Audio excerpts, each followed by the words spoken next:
It's time for Sports Time on Sports 56 and 98.5 FM. The first hour of Sports Time is brought to you by Lexus of Memphis. Here are your hosts, Brett Stats Norsworthy and Bryant Dacus.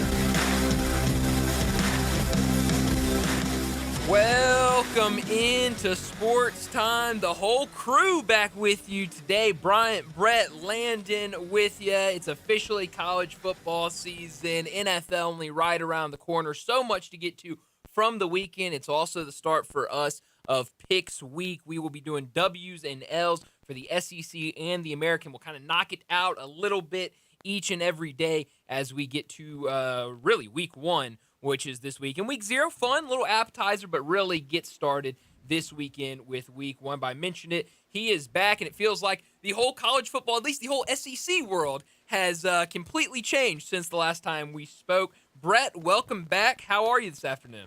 I'm doing well. I'm going to stick to 9 games in the SEC. I will believe it when I'm sitting there at the 9th conference game, fall of 2026. Yeah. That's when I'll believe it, Bryant. But good afternoon to you and everyone listening. Landon, thank you so much. And you're right, we did kind of whet the appetite a little bit with college football on Saturday. I enjoyed a little bit from all those games.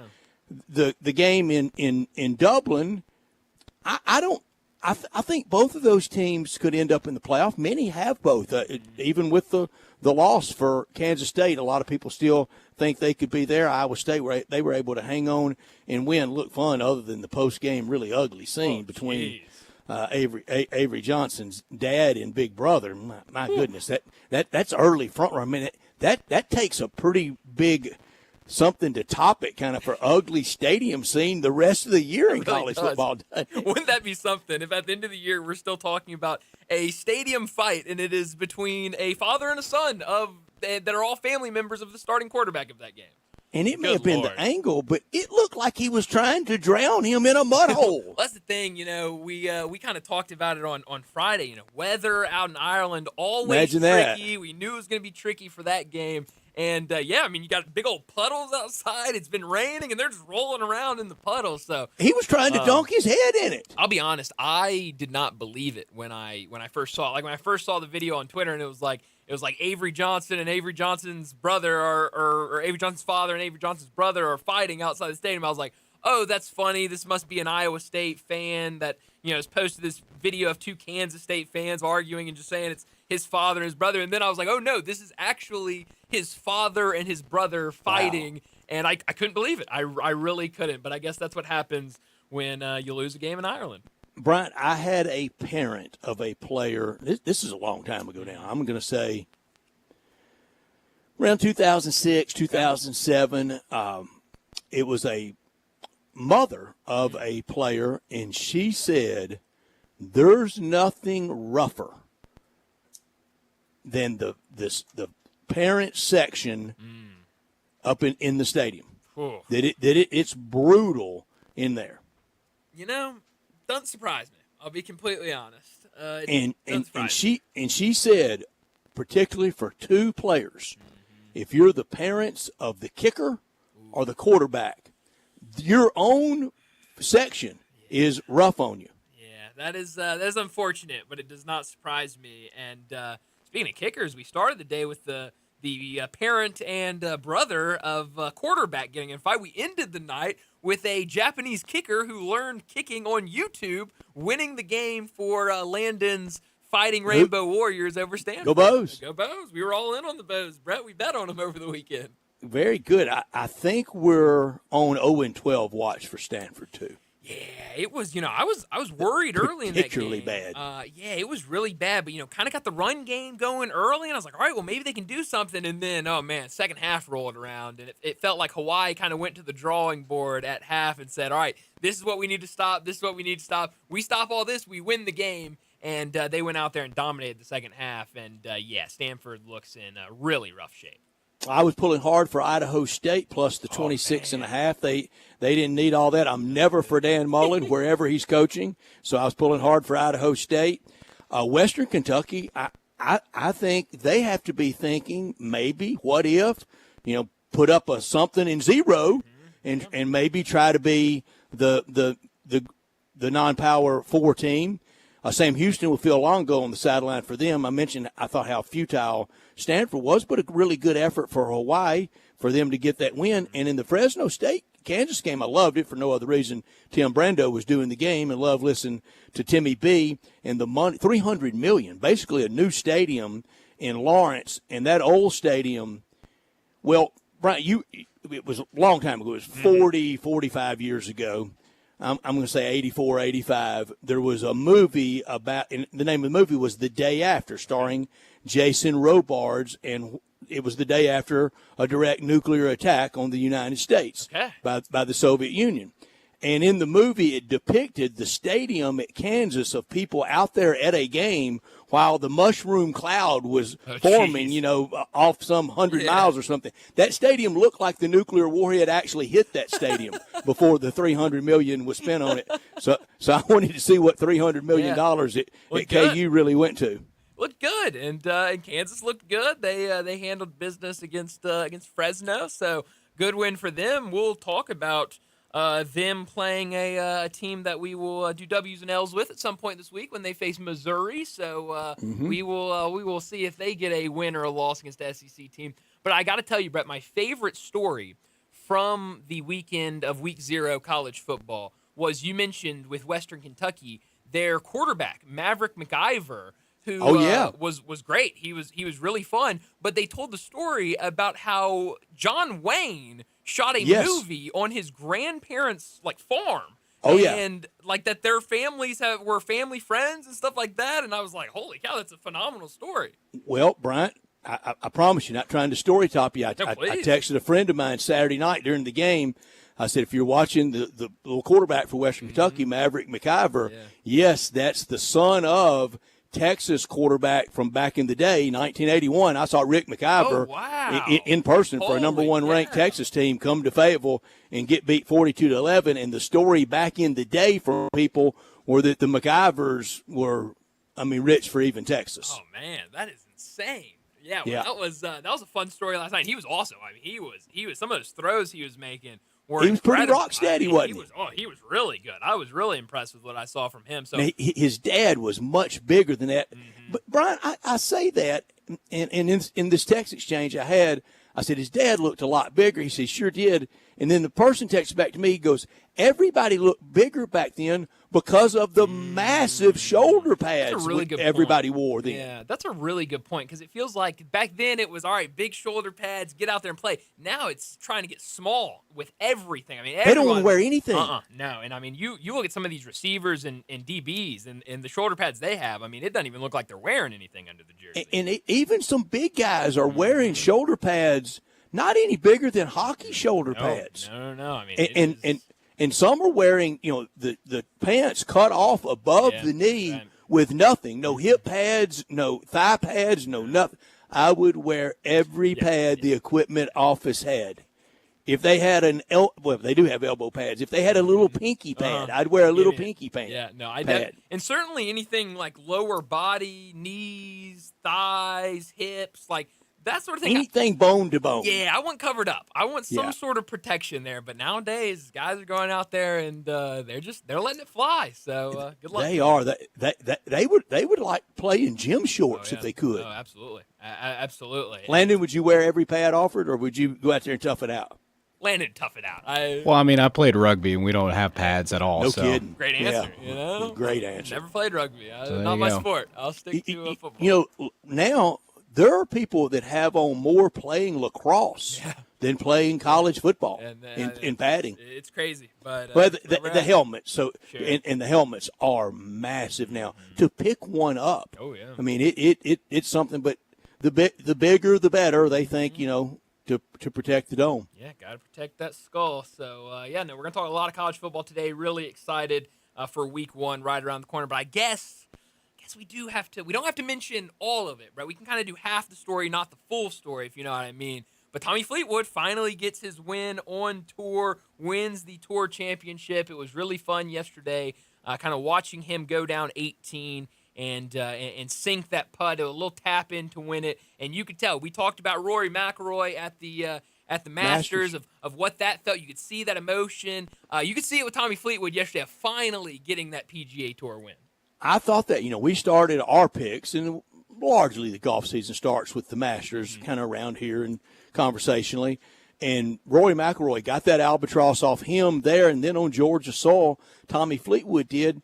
And Landon really clued us in 2 weeks ago inside the gallery out at the FedEx St. Jude Championship. And I felt it over the other days, and I think I even asked it mostly rhetorically at Monday, and Landon answered it of, where was the crowd? And it was overwhelmingly for Tommy Fleetwood. Here, I think it was last week in Caves Valley at Owings Mills, Maryland. It was yesterday. That Tommy chant, it was really roaring. And Brian, I don't mind being on I don't mind at all being on the opposite side of kind of where everybody's going. I don't mind it at all. But I have really missed the whole fandom of Tommy Fleetwood and really how smart the fans are in knowing his travails.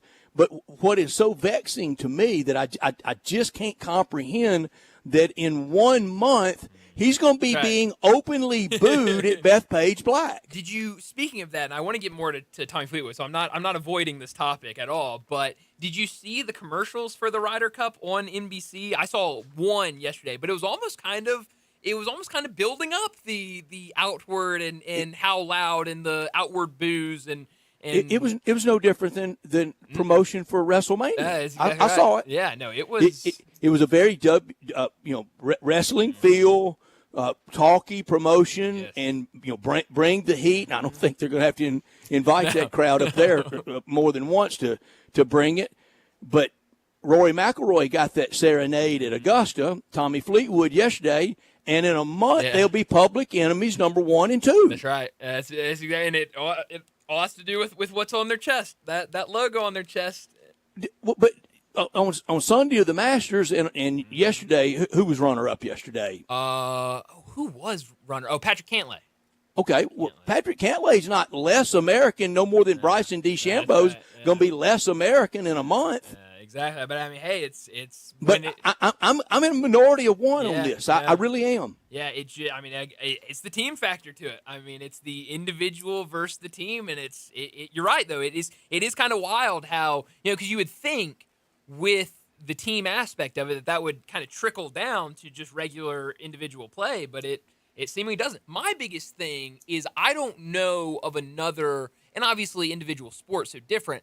I don't know of another professional athlete that has struggled so much, has not been able to get past that finish line, that seems to be as beloved as Tommy Fleetwood is. That's been the big thing for me. And I'm fine with Tommy Fleetwood, but it just shocks me, and kind of like you were saying about how much the fans kind of know about it and have seen these trials and are happy for him and are still fans of him. It kind of shocks me because we always talk about, this guy, multi-event winner. It feels like, especially with golf, we kind of learn those names by them winning and having that success. And Tommy Fleetwood has had a lot of success, but no wins until yesterday on American soil. No, and I think his affability, the fans pulling for him, goes to his affability. It goes to just how dang nice he is. This isn't Ian Poulter. This isn't Colin Montgomery. Nor was Rory McIlroy back in the spring. Now, Rory McIlroy, as the rest of the year went along, kind of became that. And he said and did all the right things in Atlanta and even up at Owings Mills. But I'm never going to forgive for Memphis. It also goes to something else, Brian, is I think sometimes – and we're going to get the derisive stories out of the Ryder Cup of the ugly American. We're going to get that. But we kind of get it no matter what. Just how ugly are Americans? From Memphis to Maryland to Atlanta, they were pulling for a guy that lives halfway around the world. Yeah, exactly. It wasn't pulling for the American just for the Americans, except for me. It wasn't anything to do with the ugly American connotation that, like a lot of things, greatly overblown. Oh yeah, but it will be, but you're right because it felt like everybody was rooting for Fleetwood yesterday and wanted him to get over that hump and get that win. So it was a lot of fun. We won't talk about the rest of that story because that doesn't matter. The other half of what that win we're going to be bigger matter. than that.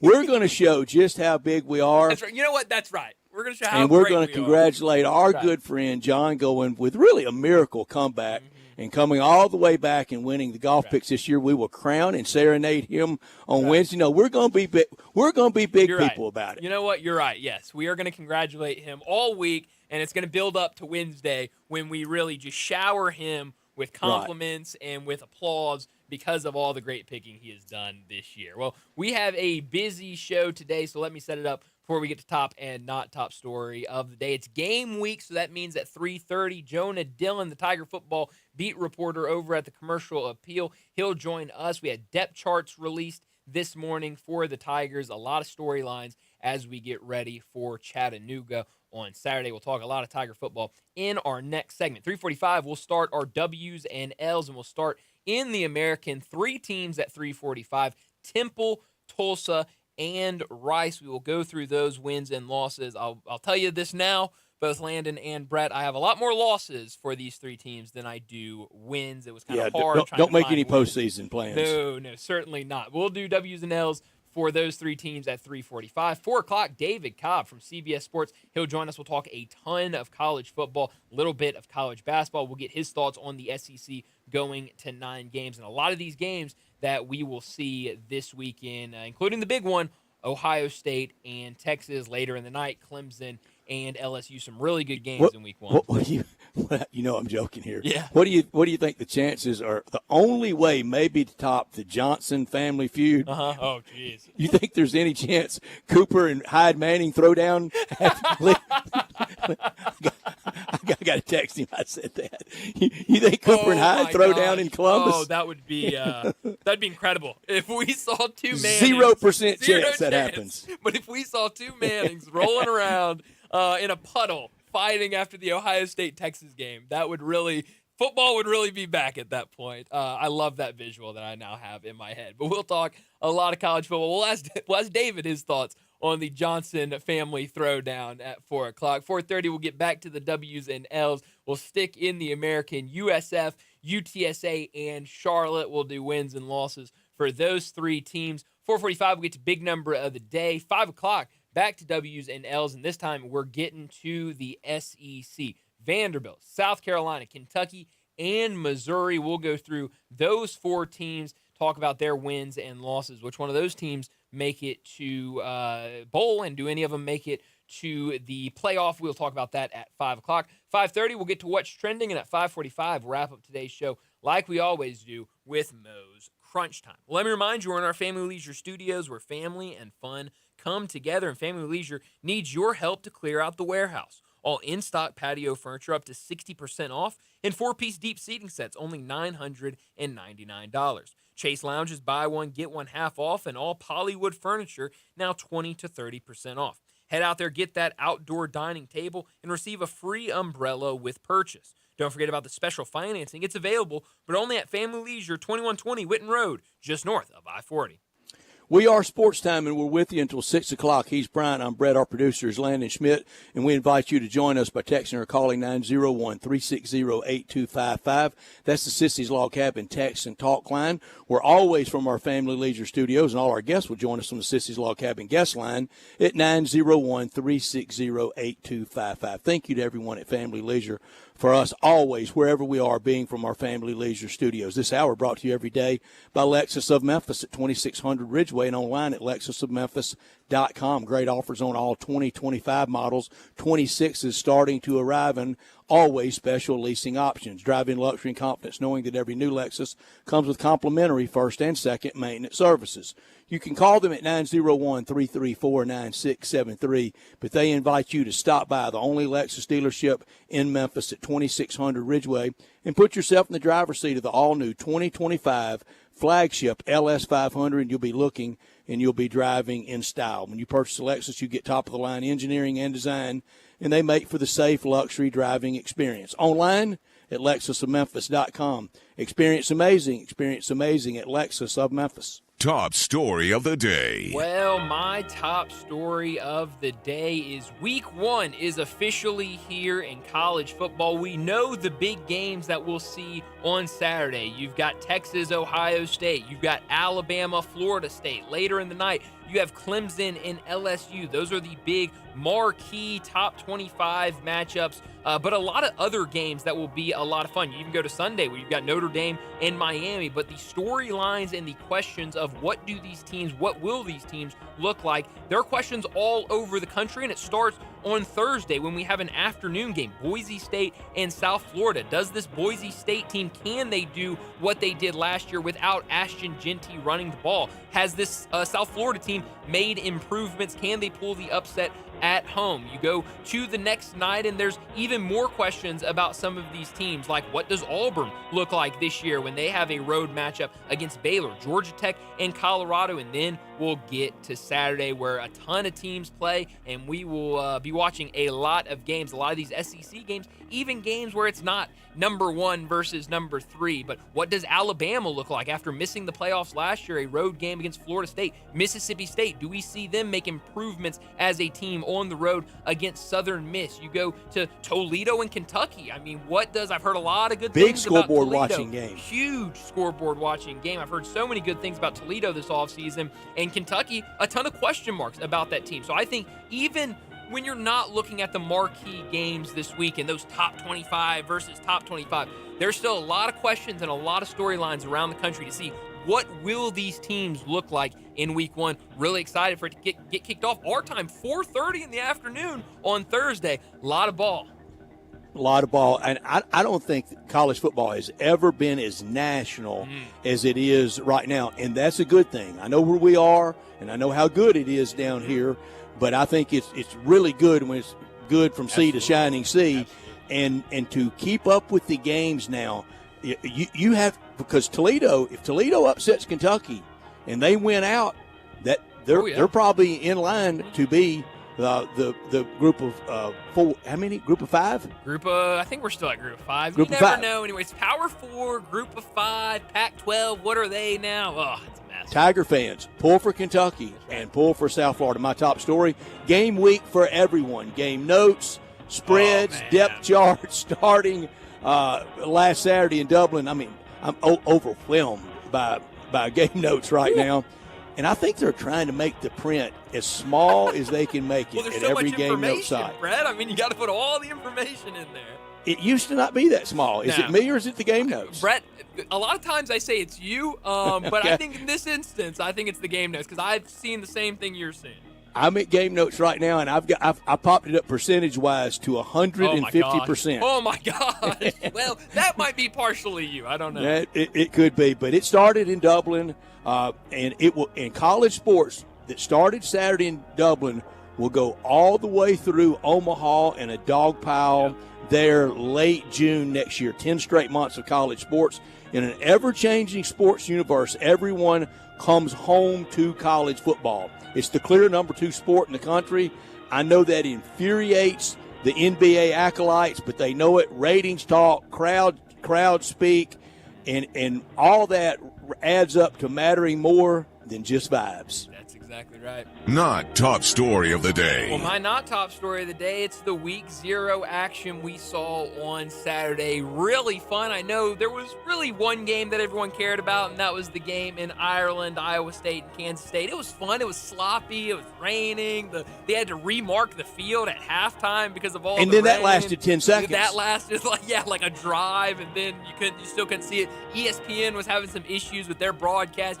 They didn't have the first down line on most of the plays. I mean, kind of a mess, but hey, it was college football, and we really didn't care. Iowa State gets the win in Farmageddon. Now they have the upper hand in the Big 12. But some of those other games, Dan Mullen, what are we doing? Not the start you wanted. I don't think you did get the win, and Idaho State looked fun. I did not know anything about Idaho State going in, but they were fun to watch. But UNLV, that was ugly. Kansas opens up their new stadium in style with a big win. But at least he's off our TV as an analyst. That's true. And if you really wanted to watch him, you had to go all the way to the Mountain West Network website to find that game on Saturday. So it was really hard to to even find that game. Western Kentucky, Sam Houston, a little fun mid-major game there, group of 5 game there, and then it all ended with Landon's fighting Hawaii Rainbow Warriors. What a game that was. Stanford, I know you got Andrew Luck, but it doesn't look like you're going in the right direction. Maybe Hawaii got a fun little quarterback. He's laying it out there on the line, hopping around, and maybe they can get to a bowl game this year. My not top story, NFL grinds to the end of another preseason. Not much to criticize with America's number one sport, and it's number one by 9 million miles. Right. But the first preseason game at the Hall of Fame ceremonies, I think that's too early. Mm-hmm. It's going to have to be moved back. It's not even coinciding directly with the ceremony on Saturday anymore. 3 games is too much. 4 for both of the teams that play in Canton. It's hard to watch. The effort it looks a lot like spring professional football, and that's not very good. Just make the move to 18, scale back to 2, maybe just 1, and play ball. I think you're right. I mean, you're looking at some of these preseason games, and you're playing the 4th-string guys that get cut the very next day. So I don't know what they need to do, but they definitely need to make some changes. Well, we need to get to a break, and when we return, we're going to talk some Tiger football. Jonah Dillon from the Commercial Appeal, he'll join us next. We'll preview this week's game against Chattanooga. That's next on Sports Time. Add a little fun to your lunch break. Join Johnny Radio for Sports 56 Happy Hour from 11 to 1 every weekday on Sports 56 and 98.5 FM. Why choose a Sleep Number smart bed? Can I make my site softer? Can I make my site firmer? Can we sleep cooler? Sleep Number does that. Cools up to 8 times faster and lets you choose your ideal comfort on either side. Your Sleep Number setting. It's the Sleep Number biggest sale of the year. All beds on sale up to 50% off the limited edition smart bed. Plus free premium delivery with any smart bed and adjustable base. Ends Labor Day. All Sleep Number smart beds offer temperature solutions for your best sleep. Check it out at a Sleep Number store or sleepnumber.com today. Technology. Such big computing power in a tiny package. Tablets, laptops, and PCs. Helping you get through your workday. But when they stop working, it seems it could be the bitter end. But that's why you need Cooper Systems. Cooper Systems is your local one-stop computer shop. No matter what the problem, from virus removal and data recovery, or when it's really jacked up and even cracked screens, their certified techs can save the day. Take advantage of their fast in-shop or on-site computer service to your home or business. At Cooper Systems, they fix things the others can't. They also offer a large selection of all the tech you want. New, refurbished, and super custom-built PCs and laptops. From top brands like Dell, Hewlett-Packard, Apple, Lenovo, and more. Just go to coopersystems.com or call 901-360-9679 today, and they'll do their very best to save your day. Hey, Mid-South, I've got him on the line. Rockin' Ronnie at Gossett Hyundai South on Mount Moriah. And Ronnie, you're right in the middle of the Hyundai Getaway Sales event that's happening right now. Hey, what's up, man? Randy, I've got huge discounts and less wait time for service than anyone in town. Huge discounts and less wait time for service. That's a big deal. Now tell me about that Hyundai Elantra. I've got a 2025 Hyundai Elantra. Buy it for $23,565 or $229.60 per month. Plus, get advanced tech features along with 3 rows of comfort in a new 2025 Palisade calligraphy at $5,000 off MSRP or 0% for 60 months is available. And you always get America's best 10-year, 100,000-mile powertrain limited warranty. So it's time to get to Gossett Hyundai South. Ask for Rockin' Ronnie at 2660 Mount Moriah or shop online anytime. HyundaiMountMoriah.com. Palisade SU 952-281, MSRP 56,960. Elantra SU 052-733, MSRP 24,000. Includes all rebates and incentives. PF 895 excludes tax on the license. See dealer for complete details. Offer valid through end of the month. Approved credit dealer stock only must finance through May. Hi, this is Troy Fiveash, owner of Fiveash Roof Services. I wanted to take a minute and discuss advertising with you. There are so many websites that list the best service provider in your area. Even the BBB has an accredited list. You know the one thing they all have in common? A company like mine has to pay to get on that list. So that begs the question, can those lists be trusted? You know what can be trusted? History. We've been around for almost 30 years providing customers with the best service and the best products that we possibly can. So if you need a roof, siding, or gutters, give us a call. We'll come talk to you and let you decide for yourself whether or not we know what we're talking about. Fiveash Roof Services. best products, best warranties, and in many cases, the best price. We're fair, honest, and ethical. 367-0050 or memphisroofer.com. 367-0050 or memphisroofer.com. 5 Roofing, it's what we do. We're here for you. Now that I'm a dad, I can't stop thinking about what would happen to my kids if something happened to me, like losing the house or not affording college. Yeah, that used to keep me up at night too. It's why I finally got life insurance from Ethos. It's 100% online. No medical exams, just a few health questions. I got $2 million in coverage for around $2 a day. I never realized it was that simple. Get your free quote at ethos.com/game. That's ethos.com/game. Rates may vary. Billed monthly. Sample rate 10-year term life policy for a 35-year-old healthy non-smoking male. Sports 56 traffic. A couple of EMS calls out here the last 15, 20 minutes. Midtown traffic already busy at times with some disabled vehicles. We've seen some nasty wrecks already earlier today. Just be careful out here. It's been kind of a weird day as 40 starts to pick up even more going outbound. It's got a little bit heavy over here at times at Sycamore View Road on I-40 out past Germantown Parkway. Weimer's Jewelry is your diamond engagement ring headquarters. Go by and see them this week and shop local at Weimer's Jewelry out there on Highway 64. I'm Commander Chuck with your on-time traffic.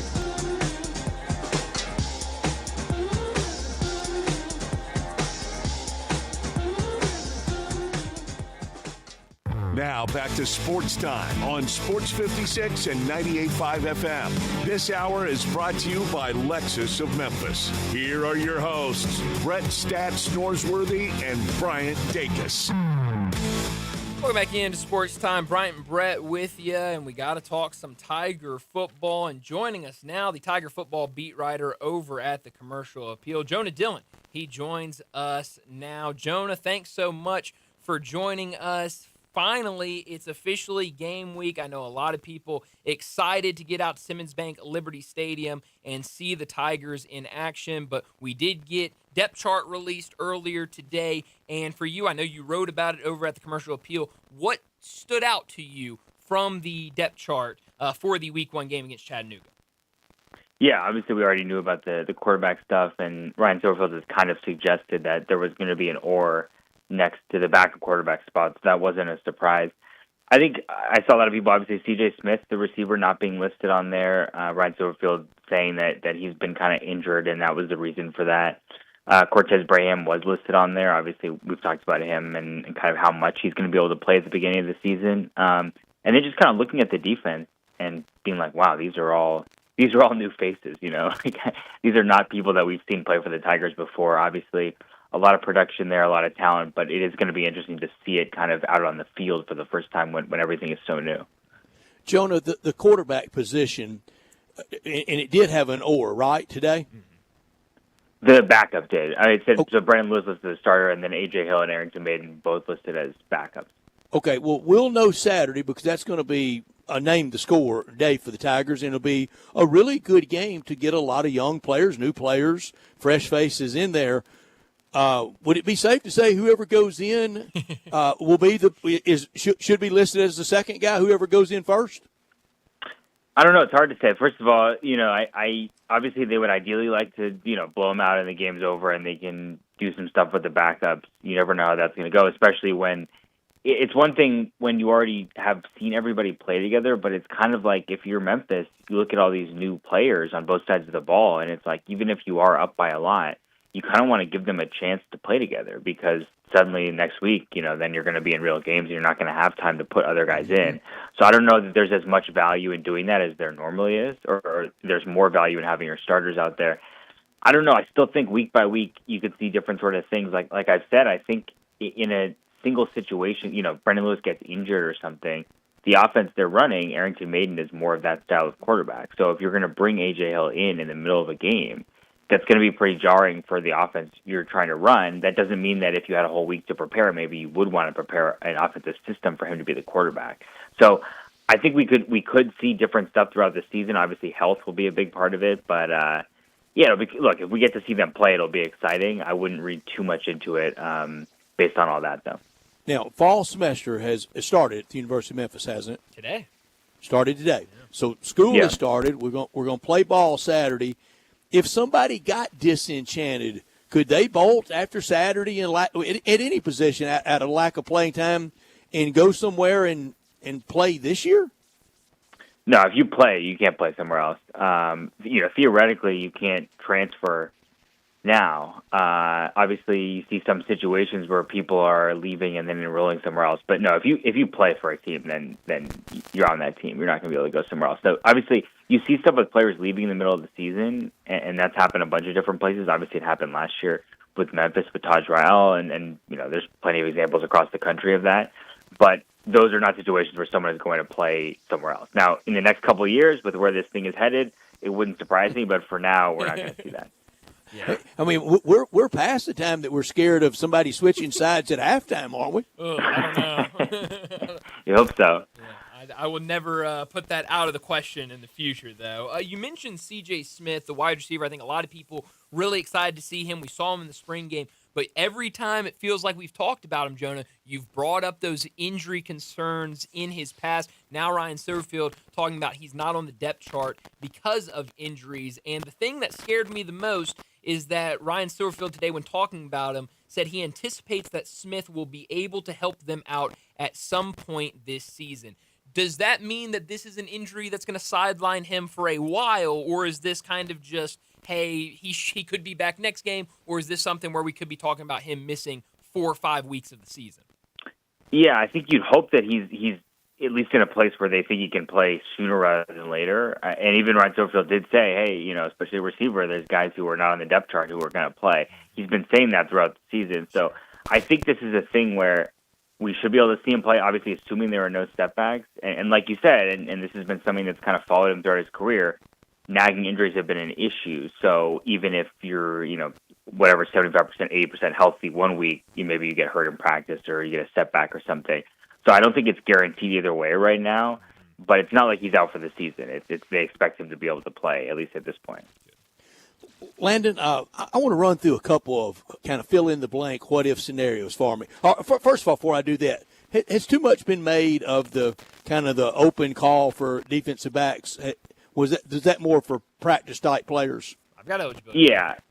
Do you? Yeah, practice. I mean, I don't know. I don't know how eligibility works anymore, Brett, but if they need me, I got some cleats. Would they let a ball-headed old man that runs a 10-flat 40 play? I think that'd be great content, Brett. I think we should look into it. As long as he's got eligibility left, you're ready to go. No, I think it has. I think it look, it was a weird and like, to be fair to the fans who responded that way, it was strange. A week before the season starts, you put out this thing, and it's one thing to put out a call for walk-ons, but to put out a call for walk-ons at a specific position, especially when we know they just lost somebody. I've seen people go to the student body for kickers, but rarely for defensive secondary men. Yeah, so I understand that, but we talked to Ryan Silverfield about it today, and he kind of said, look, we have one roster spot left. We're looking for a practice squad type player. Ideally, you don't want somebody who's in that situation, unless it's one of you two, obviously, to be playing this season, right? So I think Brian is still ready to go, Jonah, but I don't know. Yeah, the stereotype at me is warranted, but you don't know what Brian can do on that field. Man, he can swivel those hips and go. Man, let me tell you something. All right, fill in the blank for me on a couple of things. The Tigers go to the college football playoff if what happens? If Brendan Lewis is the best quarterback in this conference and one of the best at least, I think that's the big deal, is like you need quarterback play that's going to be at a certain level, especially to win this conference. And especially with some of the quarterbacks that are in this conference. There's some pretty good quarterback play at the top of this conference. I think it's going to come down to that. I know it's simple. It's the most important position, obviously, quarterback.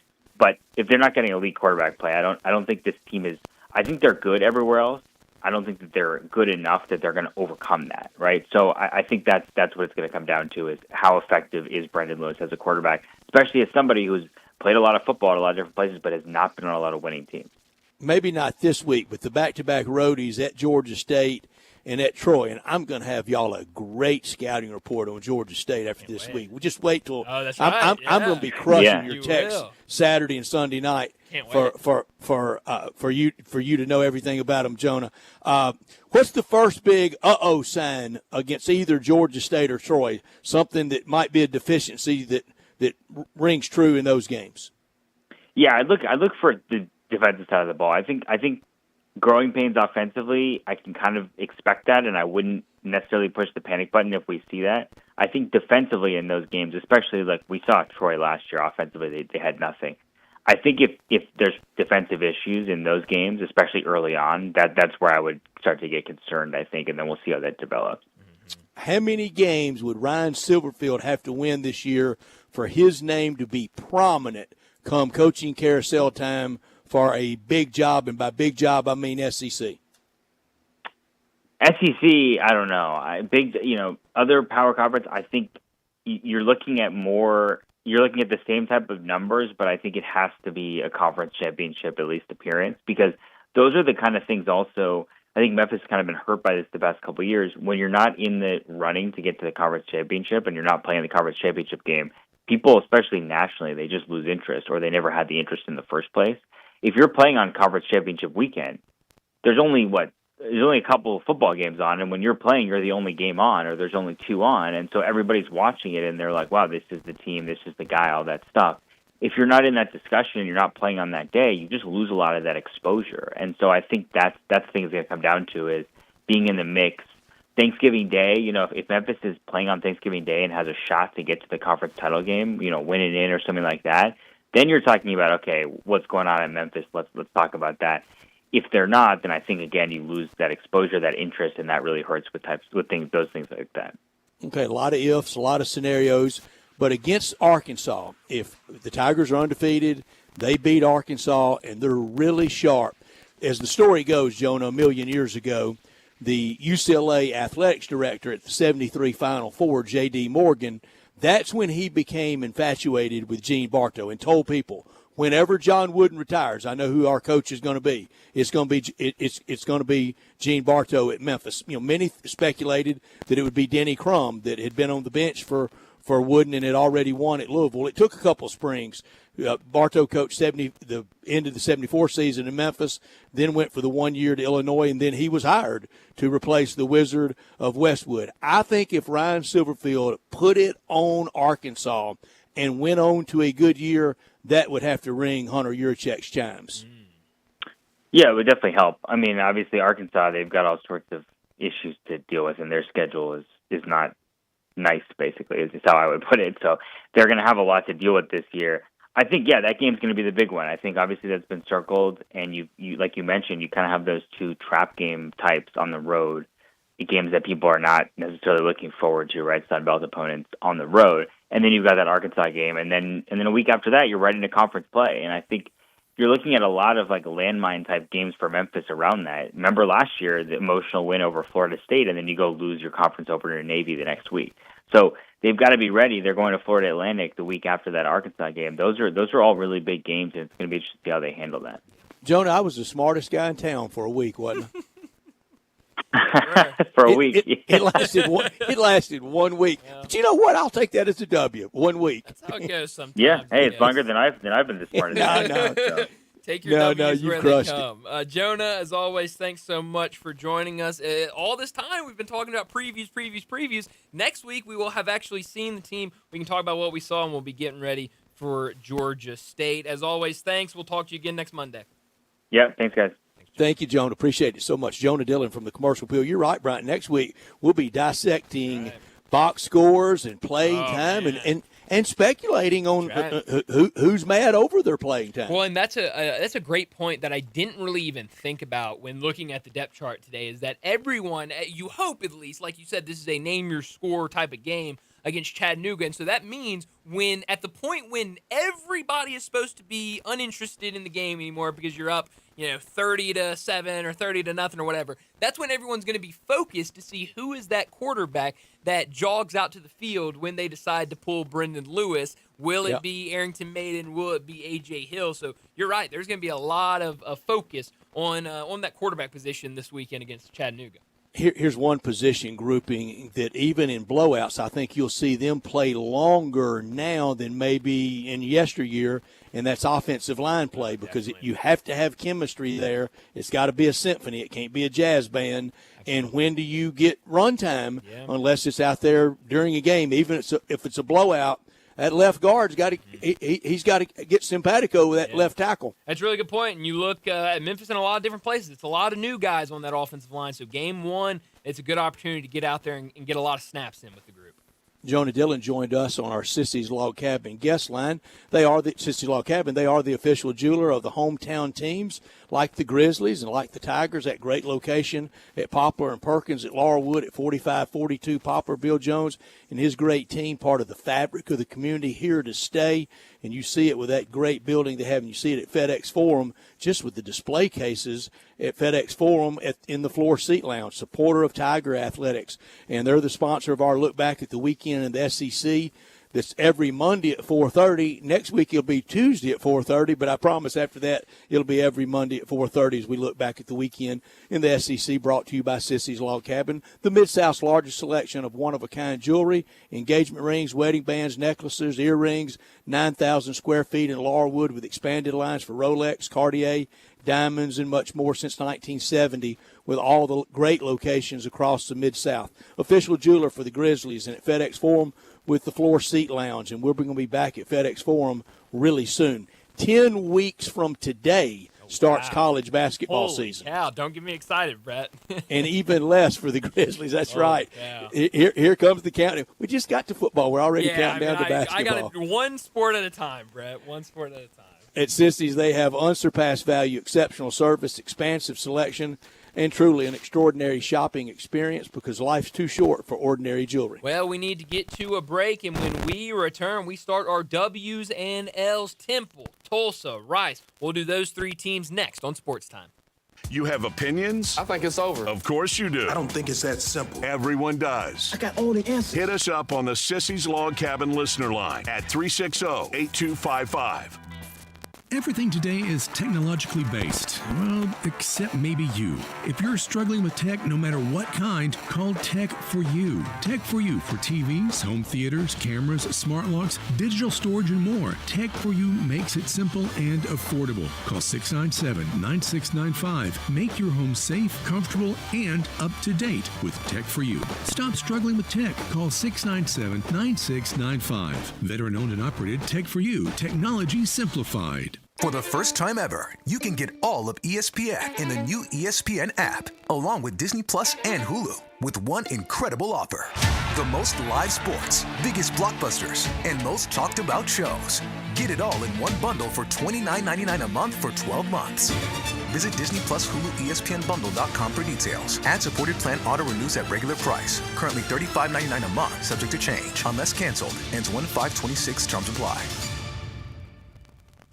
Hey, everybody, if you're ready for an all-new Silverado, All-Star Chevy right here in Olive Branch has financing as low as 0% and thousands in savings. It's All-Star Chevy's end of summer sale. Thousands off MSRP on everything you're looking for. Tahoes, Suburbans, Traverses, more new Silverados than you'll find anywhere. Choose a new 2026 Silverado or Trailblazer and make no payments for 90 days of fall. And your good credit deserves it. Teachers, military, law enforcement, and all first responders get an extra $500 bonus. And every pre-owned or certified pre-owned Chevy is here for you to test drive today. This is the best week to get the most money for any vehicle you want to sell. Bring it to All-Star Chevy in Olive Branch and get a big check today. Not tomorrow. Today. Tailgating or fall road trips, let's go. Don't miss the end of summer sale at All-Star Chevy in Olive Branch, or go to allstarautogroup.com. Together, let's drive. Why choose a Sleep Number smart bed? Can I make my site softer? Can I make my site firmer? Can we sleep cooler? Sleep Number does that. Cools up to 8 times faster and lets you choose your ideal comfort on either side. Your Sleep Number setting. It's the Sleep Number biggest sale of the year. All beds on sale up to 50% off the limited edition smart bed. Plus free premium delivery with any smart bed and adjustable base. Ends Labor Day. All Sleep Number smart beds offer temperature solutions for your best sleep. Check it out at a Sleep Number store or sleepnumber.com today. Now back to Sports Time on Sports 56 and 98.5 FM. This hour is brought to you by Lexus of Memphis. Here are your hosts, Brett Stats Norsworthy and Bryant Dacus.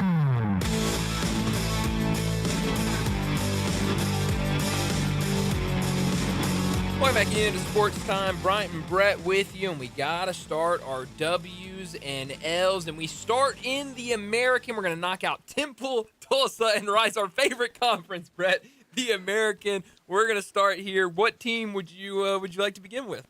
We're going to start with Temple, and I'm going to go fast. I have Temple winning 2 games. Opening day at UMass, and I'm not so sure about that. Ooh. And then starting 2-0 with a win over the Howard Bison, and then 10 straight L's, 2-10 for Temple. And I think Temple would be well served in the going forward world of college football to forego football, get in the Big East and play basketball, and leave Lincoln Financial not having to be, well, it doesn't have to be cleaned after they play on Saturday because nobody's there. Well, it's kind of a shame, Brett, because, I mean, there was a good stretch there where Temple football, they were doing their thing. They had a good with thing Matt going with Matt Rule. And then really since then, all of the decisions that the university, that the athletic department has made, it almost makes me think that they don't want to have a football program. And I think their athletic director has even kind of alluded to not wanting a football program. So at that point, just go ahead and get rid of it and go all in basketball. Well, I'm not going to waste any time either with mine. I have them 3-9, so only slightly better than what you have. I have them clawing out one more win, but I'm like you. I did the entire season and left UMass open because I was like, I don't really know if they can beat UMass. That seems like a tough game for Temple, but I do have them beating UMass. I have them beating Howard. I have a ton of losses, and then I do have one random win at Tulsa because I do not think Tulsa is going to be very good either, and then not another win the rest of the season. So 3-9, 1-7 in conference. Landon, I hope you have Temple a little bit better. Well, I have just a little bit more hope in Temple than you guys with 4 wins this year. 2, 3, 4. How about that? Yeah, just like y'all, I was back and forth with UMass. I think that was the last one that I penciled in a W there. Not real confident about that one. I have them beating Howard as well. I have them beating Tulsa too, but I also have them defeating Charlotte the week before. I just don't think Charlotte's going to. I just don't think Charlotte it's going to be that good this year. So I have them going 4-8, 2-6 in conference. The bottom of this league. We go to Tulsa next. I have Tulsa at 4-8, beating Abilene Christian opening day. I have them winning at New Mexico State, and I sure don't know about that. Beating Temple in homecoming. Temple is Tulsa's homecoming, and then winning over UAB in the last game of the year after the Trent Dilfer experiment's been ended. It's been a really bad experience. I have them 2-10. I have 2 wins on the season for Tulsa. I have them beating Abilene Christian in the opener. I have them beating a road game at New Mexico State that I'm also not sure if they can win, and then I do not have them winning another game the rest of the season. Landon? Well, I have them also beating Abilene Christian, but their 2-10 comes, like you, Brett, with their last win at the end of the year against UAB. Right. I do not think they beat New Mexico in that game. So a 2-10 Tulsa, 1-7 in conference. All right, I'll go first with one of my old favorite, Rice. Rice, wow. Rice. And my proclamation for the rest of my life to never see Rice play in anything. And they play here Halloween That's night. right, No. Tigers go there on Halloween night. Yes, that's correct. Tigers go there on Halloween night. That will be a scary scene at Rice Stadium with nobody there. Well, I've told the story. We were there one time, and I swear a Rice official came over to us and said we were making too much noise. At a football game on a Saturday afternoon. Wow. And we weren't acting bad. No, I mean, it wasn't saying the wrong. Just kind of quiet down a little bit, please. Y'all are too loud. I have Rice 5-7, losing opening day at Louisiana, losing in their big in-city game against Houston, winning an in-city game against Prairie View, winning at Charlotte, losing at Navy, winning against FAU at home, losing at UTSA, winning at UConn, losing to the Tigers Halloween, defeating UAB, losing to, I think, a pretty good North Texas team, and losing to USF. USF is kind of my Auburn of the AAC. I wish I could watch them play Thursday and then pick their games, and I wish I could watch Auburn play Friday night against Baylor and then pick Auburn, but we don't do that. We don't take a powder. We put W's and L's down for every team. That's exactly right. I have Rice only slightly worse than you have Rice. I have them 4-8 on the year, which I love that you have them with 5 wins and I have them with 4 wins because I don't remember if it was this. I think it was 2 Fridays ago when we talked, you're talking with Bruce Marshall, and he said one of his favorite preseason totals was Rice over 3.5. He was like, I think they can get there. I think they can do it. I was like, that's their number? That 3.5. I was like, I would love to watch Rice football all year and bet the over on 3.5. So I was I'm not going to lie, I was kind of searching for a fourth win when I was going through this. So I have Rice 4-8, 2-6 in conference. I have 2 wins to start season, a win against Prairie View, a win at Charlotte, then 3 straight losses, a win against UConn, a loss against Memphis, a win against UAB, and then back-to-back losses to end the season against North Texas and USF. So 4 wins on the season for Rice. Landon? Well, you guys have a lot more faith in them than I do. I have them going 3-9, 2-6 in conference. 5-4-3. How about that? There you go, doing the inverse. I have their wins coming against Prairie View, Charlotte, and then later on in the season against UAB, and I don't think they win another game. Jeez. Sounds like y'all are both very down on UAB this season. High hard win. Can't wait till we get to them. Did we have less wins or less fans for these 3 teams? Well, it's a good question. And this is illustrative of why the Tigers, and everybody knows that they got to get out of the American. The American at the top, I can defend and I can advocate for, and the Tigers are firmly ensconced at the top. I think it's really good. I think it's better than basketball at the top. At the bottom, and this is hard to believe, I think football at the bottom is worse than basketball at the bottom. It definitely could be. And it's wild because we were talking about that off air of how, these teams that we did today and a couple other teams that we'll get to, it was really hard trying to find wins. But then on the flip side of that, you talk about the top of this conference, and you could have 2, maybe 3, maybe even 4 teams that could be trying to state a case about being in the playoffs. So it's a very weird conference for the American. But we need to wrap up this first hour and get to another break. And when we return, we're going to talk a ton of college football. David Cobb from CBS Sports, he joins us next.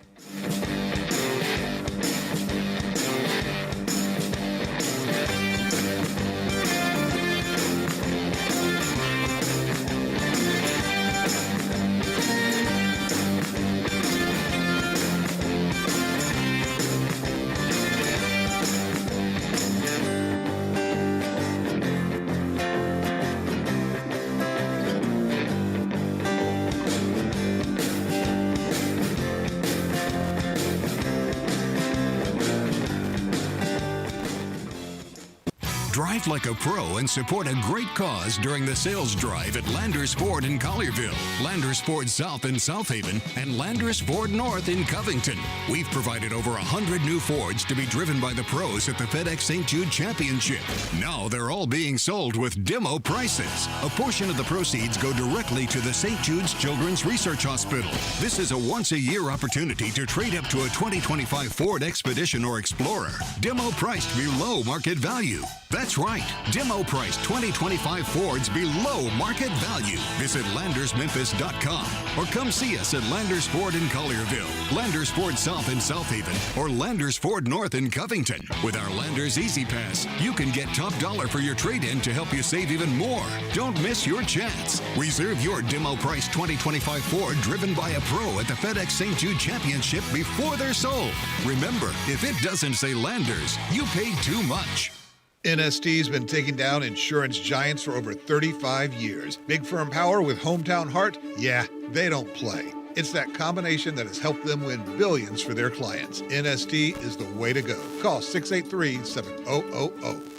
$5,000. That's the average amount of money people in the U.S. are now spending on gas in a year. $5,000. That's crazy. If you drive, you have to download Upside, the free app that gives you cash back every time you get gas. That's right. You can earn real cash back with Upside just by buying the gas you're already buying. You can literally start earning cash back today. I use Upside every time I fill up. I've already made around $200-300. You're putting gas in your car anyway. Why not get real cash back? back. If you like free money, download Upside. I'm saving the cash I earn from using Upside to help pay for a vacation later this year. Download the free Upside app now to earn cash back every time you buy gas. Use promo code RADIO to get an extra 25 cents per gallon on your first tank. You can cash out anytime right to your bank, PayPal, or a gift card for Amazon and other brands. Just download the free Upside app and use promo code RADIO for a 25 cents per gallon bonus on your first tank. That's code RADIO for a 25 cents per gallon bonus. All 650 acquisition fee, 20 cents per excess mile. Must finance through KFA. K4 SE 177,230. MSRP 24,465. Telluride SG 676,854. MSRP 41,505. K5 S53 13320. MSRP 29,780. Includes all rebates and incentives. Excludes tax title and license with approved credit. Dealer stock only. See dealer for complete details. Offer valid through 9/2/2025. Mid-South, I got him on the line. Jeff Allen. Hey, man, how's things looking over there at Gossett Kia South on Mount Moriah? Things always look great when you got great deals, Randy. Well, Jeff, tell the people what you got. Get a new ride for $185 per month and a 2025 Kia K4 LXS 39 MPG Highway. That's incredible. What else you got? 2025 Kia K5 GT line, $245 a month. Plus a 2025 Kia Telluride S front-wheel drive, $335 per month. And they all come with a 10-year, 100,000-mile powertrain limited warranty. All $49.99 due at signing, 24-month lease. So whether you live in Horn Lake, South Haven, Olive Branch, or Memphis, you'll be happy at Gossett Kia on Mount Moriah. 2680 Mount Moriah. Online, KiaMountMoriah.com. Sports 56 traffic. Good afternoon, team. It's Washington Bridge on the I-40 bridge headed over towards Cleveland County. Here, Danny Thomas still moving through Midtown for the most part. 248 will be back for you. All the way out to 385 now. Broadcasting from the Family Leisure Studios, we are Sports 56, WHBQ Memphis, and W253DF Memphis. Now back to Sports Time on Sports 56 and 98.5 FM. This hour brought to you by Landers Ford in Collierville. Here once again are Brett Norsworthy and Bryant Dacus. And she says, I wish that I could be like the cool kids. Welcome back into Sports Time. Bryant and Brett with you as we start our second hour on this Monday afternoon. We got to talk college football, and we do that every single Monday with our friend David Cobb. Joining Brian and Brett now on Sports Time is National College Football writer for CBS Sports, Memphis native and Tennessee grad, who you can find on Twitter X at David W. Cobb. It's David Cobb. David Cobb joins us now. Go read his work over at CBSSports.com. David, thanks so much for joining us. Well, we got to start with the big news from last week. The SEC is officially going to 9-game conference slate. What did you make of that news Thursday afternoon? Thank goodness it is about time. The SEC is going to step up and play big boy football and sort of seize back some leverage. Because, you know, the Big Ten, they thought they had leverage in those college football playoff discussions because, hey, look, the SECs, they're only playing 8 conference games. Let us be the ones to decide the format here. They don't get a voice in this because, you know, they're too afraid to play 9 games. Well, now the SEC is going to play 9 games. It'll be a better product for the fans. I think that's the best part of all this. The fans get more good games on TV and in their season ticket packages. And the SEC has solid leverage now to stand on for dictating the college football playoff conversation and for really trying to reinforce this strength of schedule push that's happening right now within the College Football Playoff Committee, because you better believe that if the SEC is going to 9 conference games, that they are going to be on that College Football Playoff Selection Committee about really, really embracing and leaning in hard to rewarding strength of schedule, and I think we're going in a positive direction there. David, I will believe both things when I'm actually seeing it. I'll believe I'm at a 9th SEC League game sometimes next fall, late November, when it's game number 9. I know they've talked it forever. Feels like they're going to finally do it. And Greg Sankey's saying the opponents will be known rather soon. That's going to be the first bit of controversy within the SEC, is who's going to go out and play 5 road games next year versus 4, and then you're going to have to reverse that the year after. You know, some years you'll play more on the road than you will at home. Here's another one we'll get and we've gotten it a couple of the times in conference shakeup, somebody's going to have to go somewhere they don't like to go in back-to-back years. That was very controversial in the bringing in of A&M and Mizzou. In Ole Miss, we got to go to Bryant-Denny in back-to-back years with teams that, well, nobody could really compete against those teams, but Ole Miss sure couldn't in those years. You're going to get that. But for the Big Ten, where do they go next to complain and say, hey, y'all need to do this? Because, David, I think the Big Ten forced the SEC into this. Yeah, I think you're right. I think the SEC realized the Big Ten's not going to budge on this playoff issue. They're going to keep throwing all these wonky proposals out, and we need to do something here to take back the leadership in this room, and by going to 9 games, and then also saying, in addition to your 9 conference games, you are required to play an out-of-conference game against a power opponent.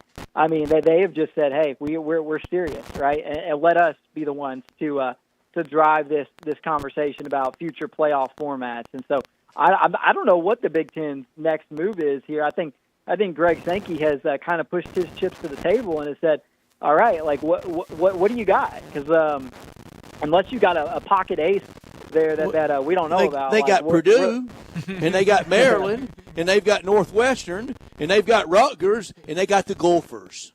Oh yeah. Well, they've also got the last 2 national titles.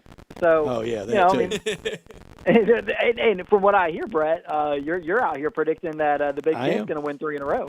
3 in a row, Penn State. James Franklin gets his kind of, and it's his turn. It was very much Jim Harbaugh's turn, and he had to make it count and get out of town, and he did. And I still love him, think he's a great coach. And last year it was Ryan Day's turn, or he would have been gotten out of town. And now James Franklin, maybe not win it all, or he's gone, or everybody's through with him, but it would change how they look at him. And I have Penn State beating Clemson in my national championship game. I wish Greg Sankey would go. You mentioned going all in. I wish he would do this. So I've long wanted 9 league games. I've wanted a 10th game between SEC opponents that doesn't count in the conference scheduling. And it's been mandated at least one against a Power 4 team. I want that. So that's 11 of your games. And then this. What happened to our SEC Big Ten scheduling model? Let's tell the Big Ten we still want that. We want that challenge every year. There's your Super League. There's your Super League, right? And that's it right there. If basically you only play each other in the non-conference, and then you have a 9 or 10 game conference schedule. I mean, then at that point, your games against the ACC or the Big 12 are very, very few and very far between. It's South Carolina and Clemson. It's Kentucky and Louisville. It's Florida State, Florida, but there's not a whole lot else outside of that. And I mean, there's your Super League right there. I don't think that committee is going to reward 9-3 over 10-2, or for sure not 11-1, because we know last year they just looked at that left-hand column. I think they'll do it again this year, and this year will be a good test case. It's a scenario. It's still talking season until Thursday. I guess talking season ended with Saturday's play. But I'm going to talk. It's talking season every day for us, David. Right. I want this to happen. I want Notre Dame to only lose to A&M. They play them at home, and on the road to Arkansas. So that's 10-2. That's Notre Dame, 10-2. But they lost to SEC 9-14 in A&M and Arkansas, and just see if that 9-3 SEC team got left out over that 10-2 Notre Dame team that was 0-2 in the league. I want to see that. That's your case study in December, David. No, it is. That's an interesting one because I think there's a pretty good chance Notre Dame's going to go 10-2. It's a little bit harder schedule for Notre Dame. What does the committee do with Notre Dame at that point? To me, it would all depend on how the rest of the schedule holds up because, I mean, the teams that we thought were good on Notre Dame's schedule last year all ended up being kind of bad.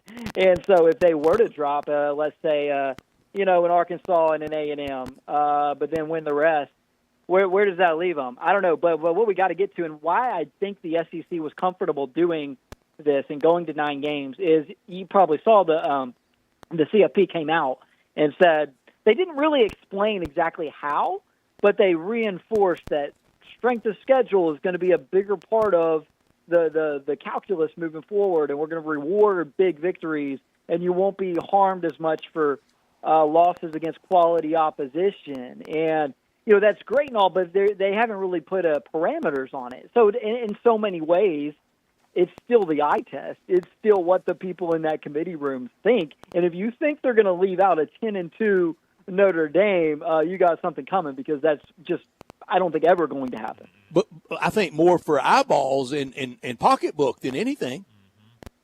Yeah, it's Notre Dame. I mean, it's Notre Dame. One of the biggest brands in college football, and they've kind of gone along with everything the college football playoff has suggested. They've foregone the their right to a bye, at least last year, in that format, and they've been good partners with the whole deal. And so, yeah, they're not going to leave Notre Dame on the doorstep, especially if that 9-3 SEC team is anybody other than Alabama or Georgia. If it's Ole Miss or South Carolina over a 10-2 Notre Dame, no chance. Yeah. No chance that I'm packing for Tampa in the Citrus Bowl. Yeah, absolutely. Yeah, we all know how that would go. Yeah.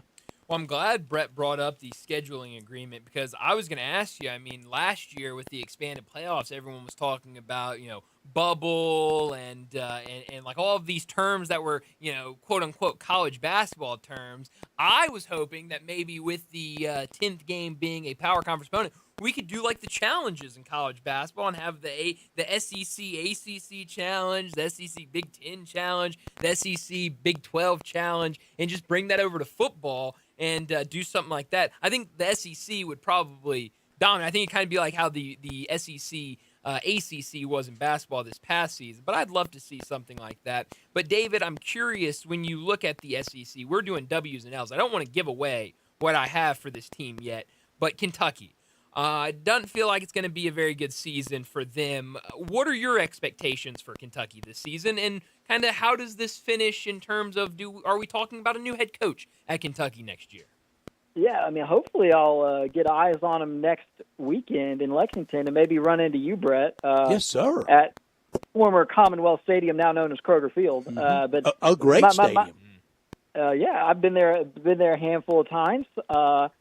I've seen Tennessee. Tennessee is the only team I've seen play in that stadium, other than Kentucky, obviously. So it'll be a nice little change up to see an Ole Miss team go up there and try to get revenge on Kentucky.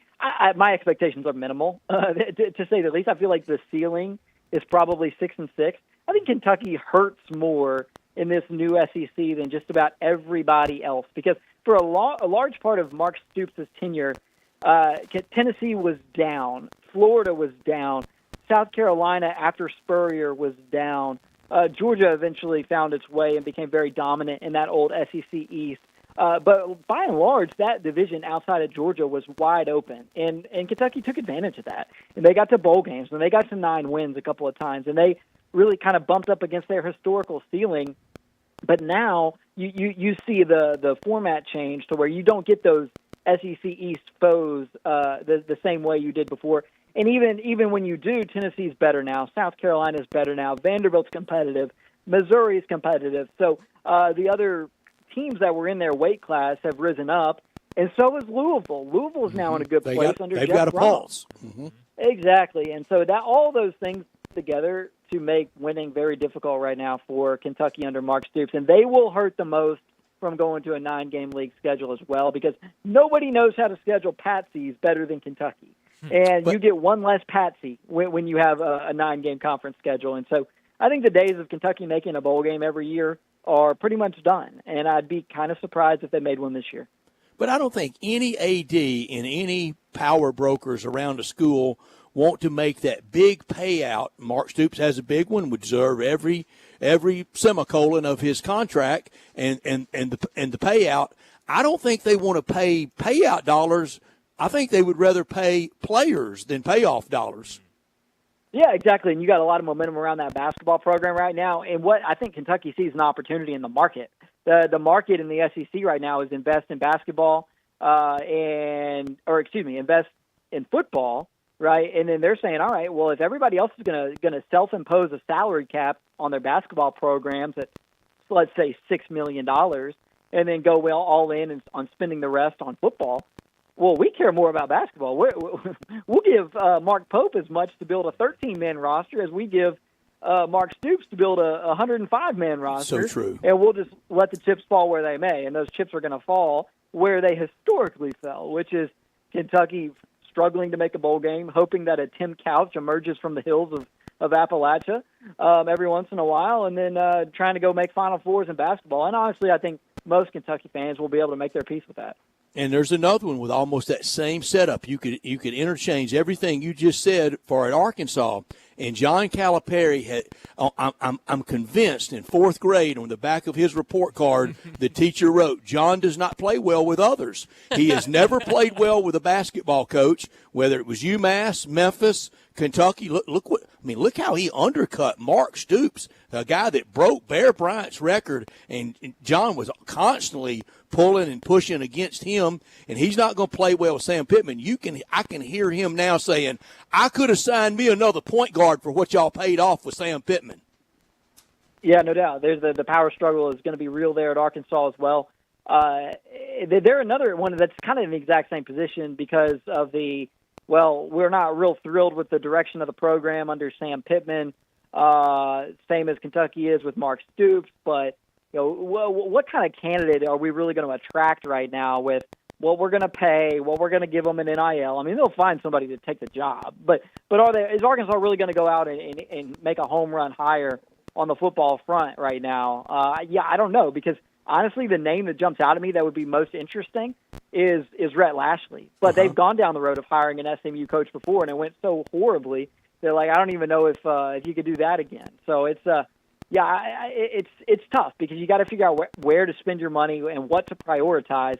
And when you're a school like Arkansas, you also want to be good at baseball and devote at least a couple million to that roster in all likelihood. And there's only so much to go around as we feel out this new house era. And so that's I would hate to be in Sam Pittman's shoes right now because it kind of feels like it's a win or get fired sort of year.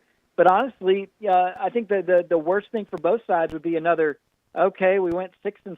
I guess we're going to keep going with this thing. I mean, who's winning there? I mean, I guess Sam Pittman keeps collecting paychecks, but the fans aren't excited about it. Pittman's struggling to recruit. He's not going to have the resources he needs. I mean, Arkansas either needs to make a big splash this year and have Taylor Green just go out there and win a bunch of games for him, or maybe the whole thing collapses and they can just make a clean break. But this whole just sort of plodding along and kind of hoping to make a bowl game thing for them, it seems like everybody's kind of getting tired of that. Yeah, and their 24/7 site, two highly respected members of the Arkansas sports media community, and it's made up of Danny West is one, and the other is Trey Biddy, and they were doing their game by game. And I got asked Ty about this on Friday. Brian, he may have more intel, but I'm going to read the synopsis, and y'all tell me what y'all think this means. Okay. Danny West wrote, "Eventually, you have to deal with the team that poaches your young talent, hangs 63 in your place, and constantly mocks you." This is a breakdown of the Ole Miss game against Arkansas. I'll read it again. "Eventually, you have to deal with the team that poaches your young talent, hangs 63 in your place, and constantly mocks you. I'm still convinced." Let me reiterate. He said convinced. "I'm still convinced Ole Miss had some sort of tell, T-E-L-L, or help. I'm still convinced Ole Miss had some sort of tell or help." Could y'all discern what in the world he could be alluding to? It sounds to me like he's accusing them of having a UTSA Memphis playbook disclosure situation going on there. I would say, yeah, you might have had maybe they did. Let's say they did. You still got to go out there and find a way to score 63 points. So it kind of feels like sour grapes to me. Right. But I would be curious to learn more about that. I mean, on defense, was that some breakdown? Was that some player letting you know what's going to happen? So really what he's saying is even when Ole Miss beats Arkansas 63-31, they really didn't because they had to have tail and help. Right, yeah. He's convinced that there's something extra in there. That's some sour grapes right there. I think that's what that is. And if there's anything more than that, more than like you mentioned, UTSA and Memphis with maybe some alignment stuff and things like that, if it's more than that, if it's even above Connor Stallions and sign stealing, shouldn't the local FBI office be involved? Because isn't that kind of a fixed game? Yeah, no doubt, no doubt. I want to know more. I do too. Please tell us, Danny. Yeah. Yes. No, it makes you interested for, what is that? It's week 3 this year. Arkansas at Ole Miss. Maybe the Razorbacks have an axe to grind. I'd never heard the word tell. Yeah, I mean, used like that. Sure, yeah, that would be that'd be a huge groundbreaking story. He should break it and could win a Pulitzer if it's a fixed game. Great. What if it's players leaving one place through portal and they're giving up the goods on the place they're getting out of? Sure. Danny, write that story and win you a big prize. It'd be a great story. No doubt, no doubt. I'd be curious to know more. Yeah, you and me both. Michigan officially announced Bryce Underwood as the starting quarterback for them. True freshman, we know his head coach will be suspended a couple games this season. It's going to be tough. You've got Ohio State. You got on the road against Michigan State. You've got Oklahoma. You got some tough games on the schedule. What will year one for Bryce Underwood look like? Yeah, I think it's a lean on the defense, lean on the running game, hit the tight ends, take a couple of deep shots a game, and call it a day, sort of season. Let's go 8-4, 9-3, and build for the future. I mean, that's what I see realistically for Michigan. You start a true freshman, I don't care how talented he is. You can't expect him to go out there and win you a national title. And I think some Michigan fans and college football fans in general get so enamored with the hype surrounding these five-star quarterbacks, they forget how difficult it is to walk out there as an 18-year-old and thrive in this sport. It's so rare that we see that. So, and I don't know that Bryce Underwood at Michigan is surrounded by elite receivers. So the idea that he's going to go out there and throw for 3,500 yards and 30 touchdowns and be a Heisman finalist, I mean that's where you hope he is as a junior. But I don't think it's realistic to expect him to be there as a freshman. I don't think Michigan expects that either. So you look at that defense; that's going to be their calling card. And I think he's a guy that at this stage in his career, you want him to go out there and make his layups and make his free throws and keep it easy, keep it simple. And then as the year goes on, maybe you take the leash off a little bit. I like that mixing of metaphors. I really do. David Cobb, our guest on our Sissy's Log Cabin guest line, he's with CBS Sports. David, let's run through some of these more glamorous SEC games, and you just tell me who wins. Auburn and Baylor on Friday night. Auburn on the Brazos against the Bears. Who wins? Yeah, I've got Auburn. I do too. I said earlier I would love to pick Auburn the rest of the year after I saw Friday night, but we don't get to do that. Early Saturday morning, Texas at Ohio State. Who's the winner? I got Texas. Syracuse and Tennessee. I got Tennessee. I got Tennessee comfortably. Fran Brown, the Syracuse coach, I don't know if he's just gaslighting Tennessee, but he basically had some comments this week about, well, we'll just be lucky to keep it close against that team. They go out and score 50 on some people in week one. So I'm not sure what that was all about, but it didn't inspire confidence. Do you realize that Syracuse won 10 games last year? Now, a whole new personnel, though. No, yeah, they did. They also, I think they had one of the easiest Power 4 schedules of anybody in the country, and that flipped for them this year. It's going to be a whole lot more difficult. And they also don't have Kyle McCord, who quietly was one of the best quarterbacks in the country last season. Bama and FSU. Yeah, I got Bama in a rout. Okay, I'm realizing here. I guess I've got my SEC cape on today, but yeah, I got Bama winning. Yeah. LSU Clemson. Yeah, I'm still rocking with the SEC. Sunday afternoon, South Carolina against Virginia Tech.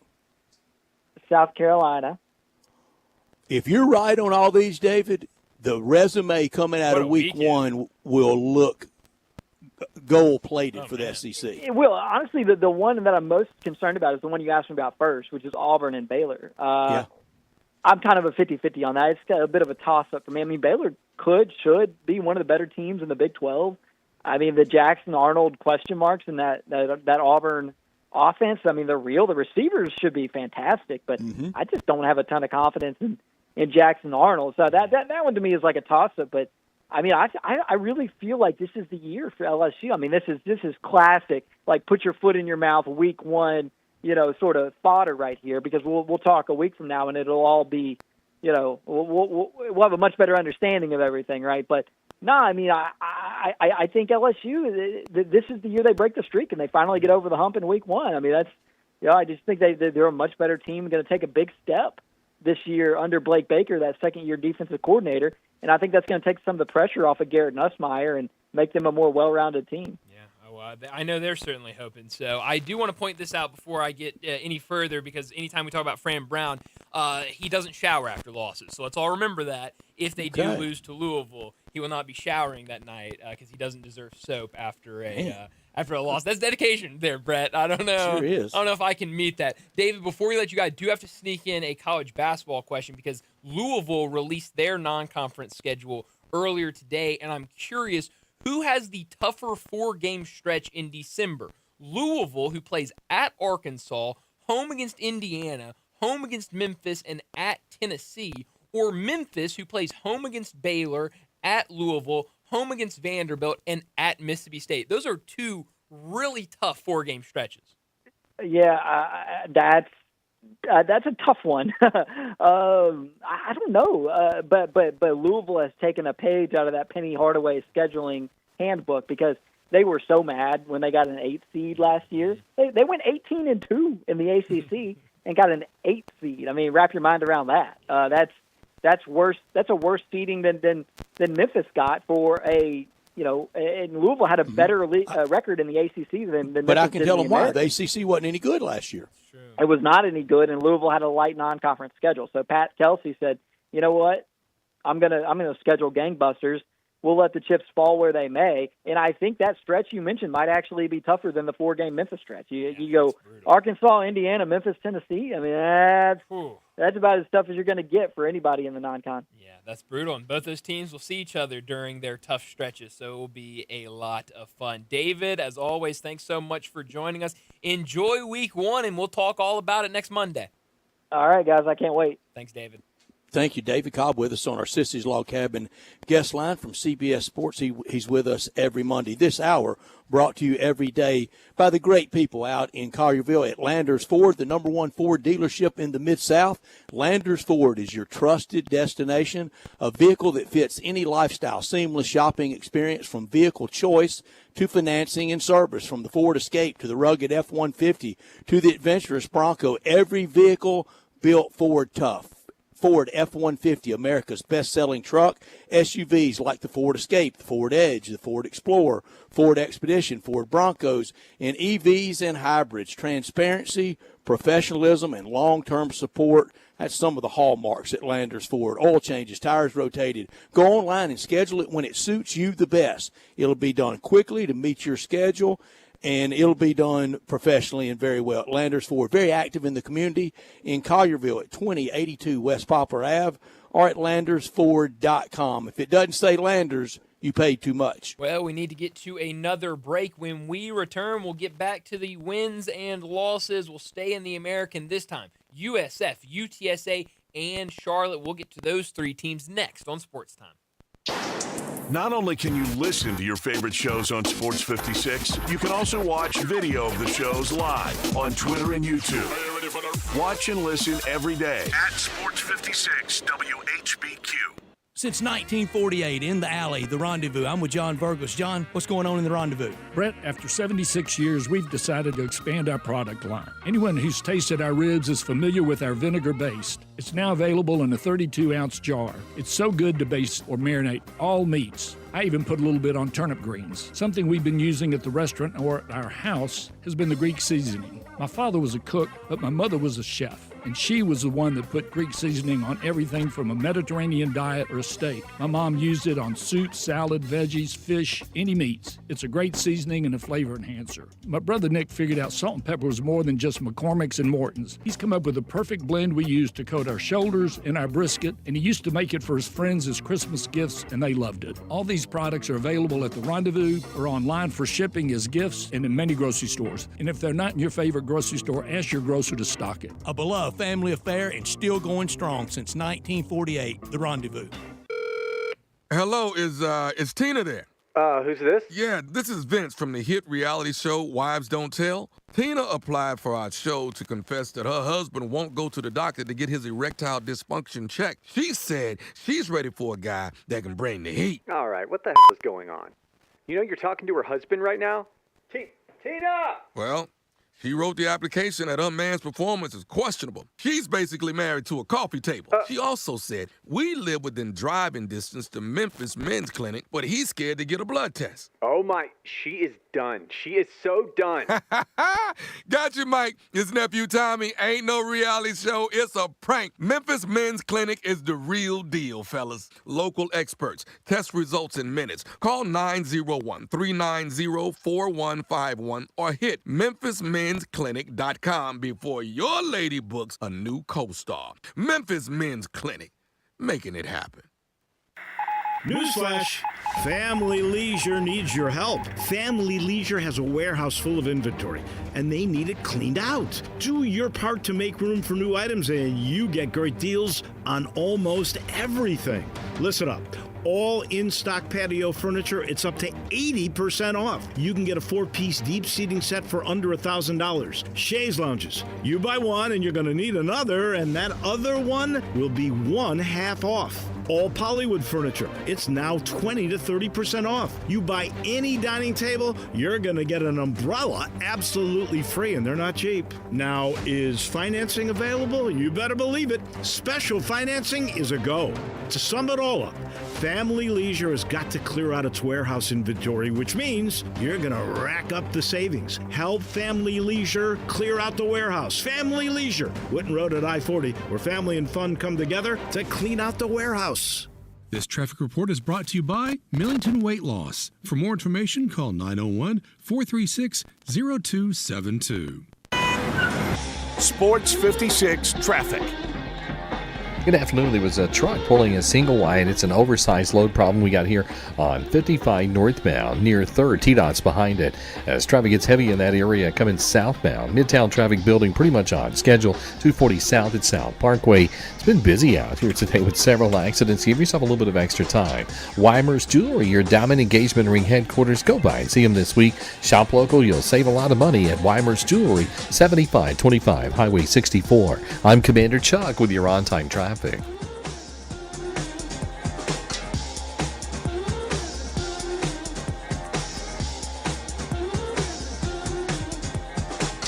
Now back to Sports Time on Sports 56 and 98.5 FM. This hour brought to you by Landers Ford in Collierville. Here once again are Brett Norsworthy and Bryant Dacus.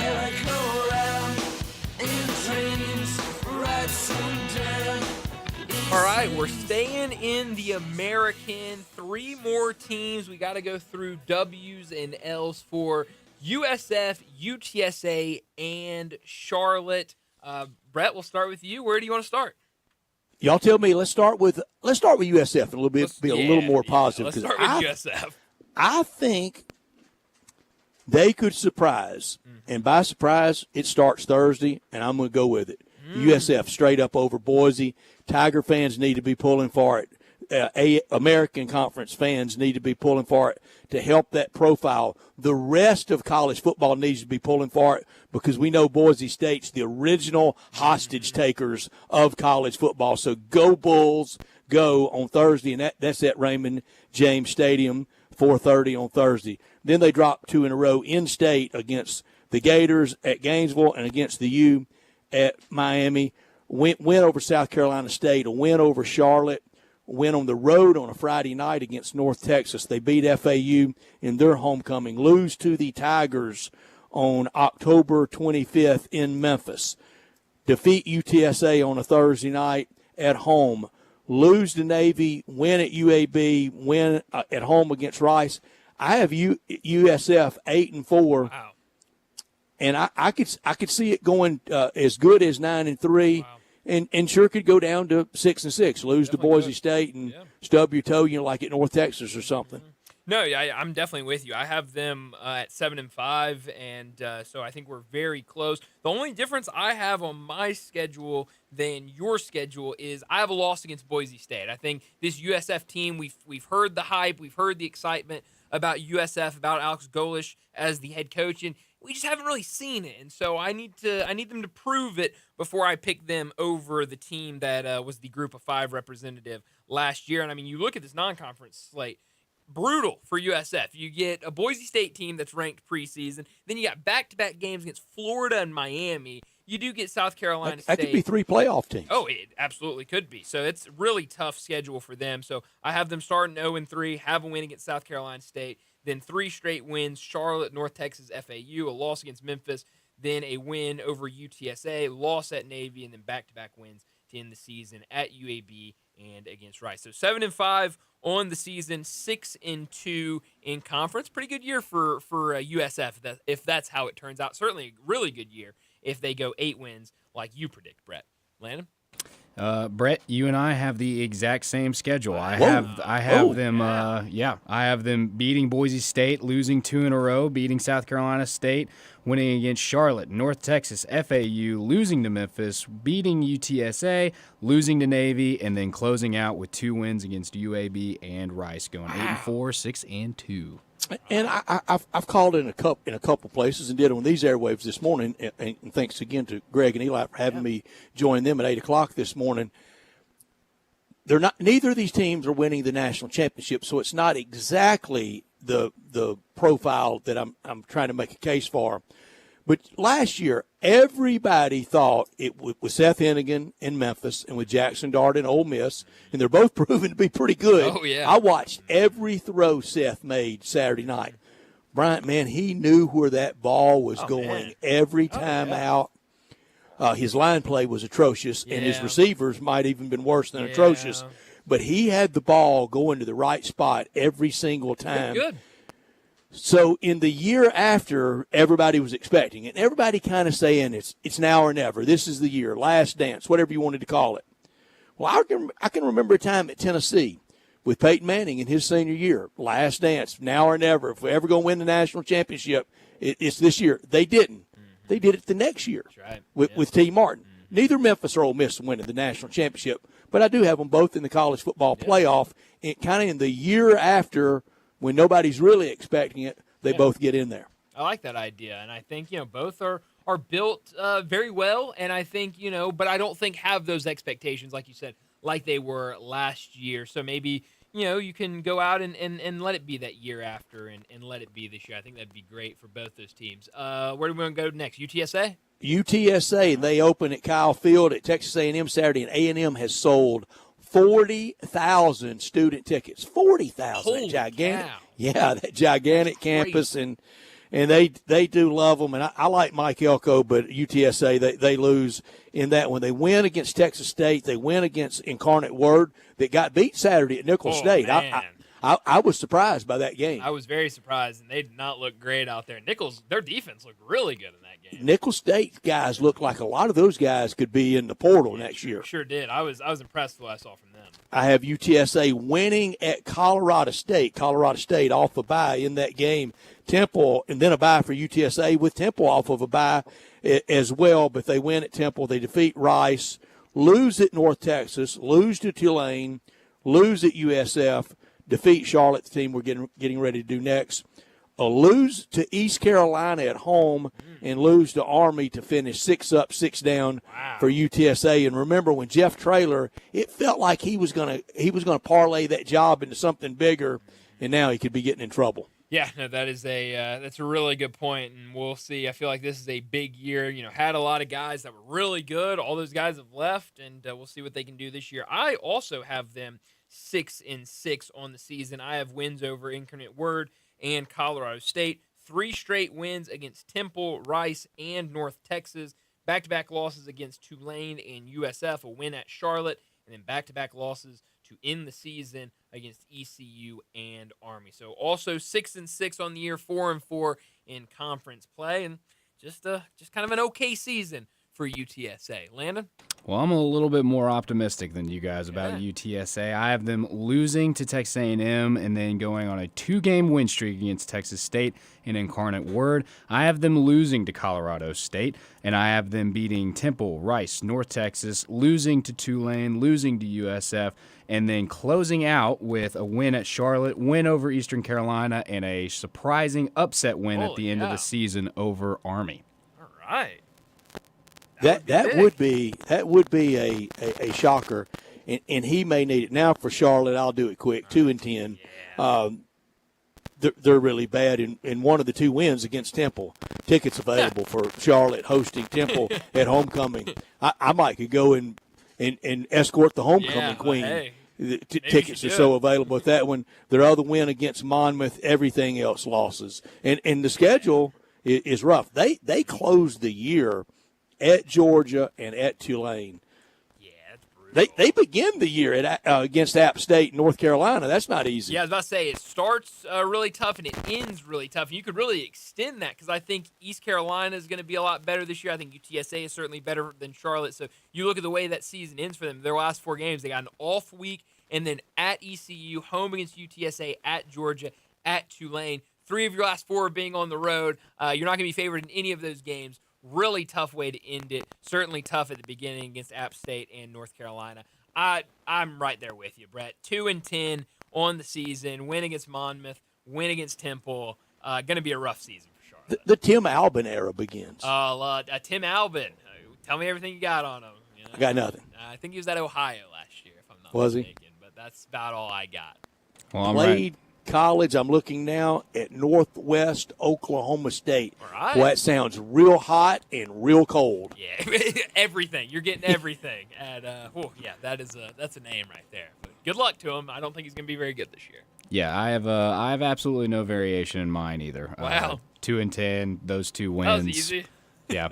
Kind of closing out on a little bit of a low note for those 3 teams. Maybe we should have started with Charlotte and worked our way up. Maybe to so. The Maybe high so. of UTSA. At least it was quick. Yeah, I guess so. Oh, it was, yeah. Yeah, I don't have any expectations for Charlotte this year. No, not a lot.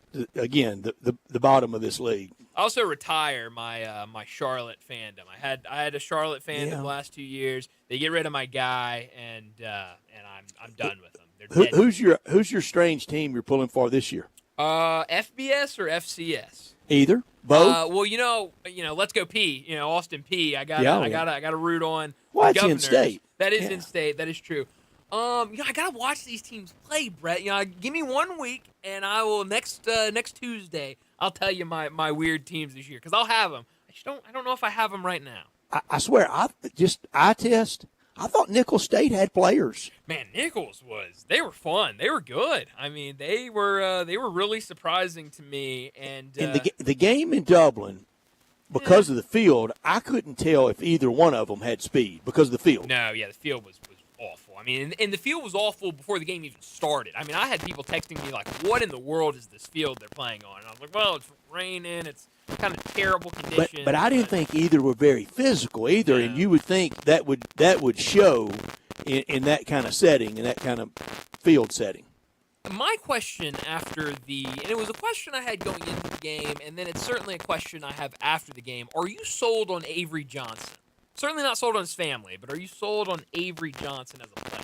I like him. I do, and I like that coach, and I like that program. That's a tough both of those. Both Iowa State, Kansas State, proud fans. We've had them both many times at the Liberty Bowl and been around them, and I like them. I don't think Kansas State's that nicked up. No, I don't either. But I just when I watch Avery Johnson play, I think good player. I just don't think great player, and that's what a lot of people tell me about him. I like watching that game on Saturday. They're talking, this could be a Heisman Trophy quarterback and Avery Johnson. I just don't see that. I see a good player. I saw someone compare it. It was a Kansas fan that put this out on social media on Saturday, and he was like, Avery Johnson is Kansas State's Hunter Dickinson. Like, he's a good player. He's going to be, everyone loves him at the school. But he's just not that great of a player, and that's kind of how I view Avery Johnson. as a quarterback. I just, he's okay, but he's not doing anything outside of the box for me. All this game watching, all this fun we're going to have. We're going to have a lot of get-togethers. Started with Jason's Deli. Let them take care of you for any size game watching group. Pack your stuff to go to high school tailgates, to college tailgates. Saturday out at Simmons Bank Liberty Stadium for the Tigers game. Down to the Grove on Saturday. Any place made even better by the great people at Jason's Deli, taking care of everything for you. Maybe just take one of the bulk desserts. Take that strawberry shortcake for the bulk dessert to any tailgate spot, and you'll be the hit for sure for any meal, breakfast, lunch, or dinner. Let Jason's Deli take care of it. Same day, last minute orders welcomed. That's really when they excel. You step aside, let them step in with their professionalism. That setup included with delivery by their own delivery drivers, all with food handling permits, all very good and good for you, bringing more to the table. It's a family thing at Jason's Deli, whether you're dining in, getting it to go, or having it delivered. First franchise in the nation to be trans fat free. And it's all about choice at any of these locations, over across from MUS in Park Place on Ridgeway, by the U of M at Poplar and Highland, down in Olive Branch, out in Cordova. All those locations, you can count on a lot of great things: the service, the cleanliness, the friendliness, everything that goes with it. But also that salad bars in all the locations with over 30 items to choose from for you to prepare it however you would like. Plenty of organic food to choose from as well. All the sandwiches, all the soups, the breads, the spreads, all that great food, and the complimentary free ice cream at all these locations. At Ridgeway Road, down in Cordova, down in Olive Branch, out in Cordova, and by the University of Memphis at Poplar and Highland. Check them out online as well at jasonsdeli.com. Well, we need to grab another break, and when we return, it'll be time for Big Number of the Day. Join the voice of the Tigers, Dave Woloshin, for Wolo and Friends. Weekday mornings from 10 to 11 here on Sports 56 and 98.5 FM. Guns, guns, and more guns. Over 700 firearms in stock. Home defense guns, old guns, new guns, used guns, big guns, little guns. Every gun you can think of, Classic Arms has them. All brands like Glock, Sig, Colt, Ruger, Smith & Wesson, Browning, Beretta, Benelli, Remington, Winchester, and more. Guaranteed lowest prices in town. Only gun importer in the Mid-South. Free gun inspections and appraisals, and free bore sighting for the upcoming deer season. Shop online at ClassicArmsOfMemphis.com or visit Classic Arms at 1740 Germantown Parkway behind Quirky's Barbecue in Cordova. Make this the summer event you've been waiting for at Gossett Chrysler Dodge Jeep Ram Fiat on the Pike. Get turbocharged performance in 2025 Dodge Hornet GT, 25757 or 30756 a month. Get off the beaten path in 2025 Jeep Compass Latitude, 4-wheel drive, 25936 or 31022 a month. And a big job needs the big boy. 2025 Ram 1500 Tradesman Crew Cab, 5'7" box rear wheel drive, $11,391 off MSRP or $472.88 a month. Plus 1.9% for 72 months is available. Drive past the rest, come to the best. Gossett Chrysler Dodge Jeep Ram Fiat or shop online anytime at GossettMotorCars.net. If you want it, we Gossett at Gossett Motorcars. All 84 months at 6.34 APR, $49.99 down. Hornet GT, MSRP $31,590. Compass SP 607 362, MSRP $32,160. SA 7 includes all rebates and incentives. PF 895 excludes tax title license. See dealer for details. Offer valid through end of the month with approved credit dealer stock only. Jenkins Floors and More invites you to their retail warehouse where they pass wholesale savings on to you. Jenkins Floors at 2356 Goodman Road in Horn Lake and Little Rock. They specialize in flooring and carpeting, tile, plantation shutters, and blinds. Jenkins makes your life easy with a 2-week turnaround. Contractors, builders, or family projects, call 662-469-9350 for a free estimate. Owners Timmy and Rebecca Jenkins say hello to Sports 56 fans and look forward to your business. Everywhere I go, I take my laptop with me, and I happen to be coming through Memphis. We had a big show that night, and I just recorded a gem of a song on my laptop. And what do you know, the whole thing crashes. I lost this brand new song, and of course I didn't remember it because I was blackout drunk. So I heard about Cooper Systems. I took my computer over to Cooper Systems, and they were able to save everything. All the live footage, all the work I have done. I tell you, Lee and Lauren Cooper are the best at saving computers. So if your computer crashes, don't fret, my love. Go to Cooper Systems. You can find them on the web at coopersystems.com or call them at 360-9679. I tell you what, Lee Lauren and I are going to party like rock stars tonight because I owe them $1 million. But they don't charge $1 million there, mate. And you know what? They even have new and used computers there too. So if you need to get your little ladder computer, hop in there and get you a used computer. If you need to upgrade your Apple or get you a brand new HP or something along those lines, coopersystems.com. I tell you what, I'll be back in Memphis again. And when I do, I'll go see Lee and Lauren at Cooper Systems. Air. We breathe it naturally. Simple, right? Not so fast. The air you breathe could be hazardous to your health. Don't guess. Be sure with a phone call to the Memphis Mold Inspector, the only licensed mold assessor in the Mid-South. Call the Memphis Mold Inspector to check the air quality inside your home and office. Protect babies, pets, new homes, old homes, employees, friends, loved ones, and you. Just call 901-292-7788 for clean air and peace of mind. 901-292-7788 for the Memphis Mold Inspector. Now back to Sports Time on Sports 56 and 98.5 FM. This hour brought to you by Landers Ford in Collierville. Here once again are Brett Norsworthy and Bryant Dacus. When you hear the sound of coming, hear the drums drumming, I want you to join together.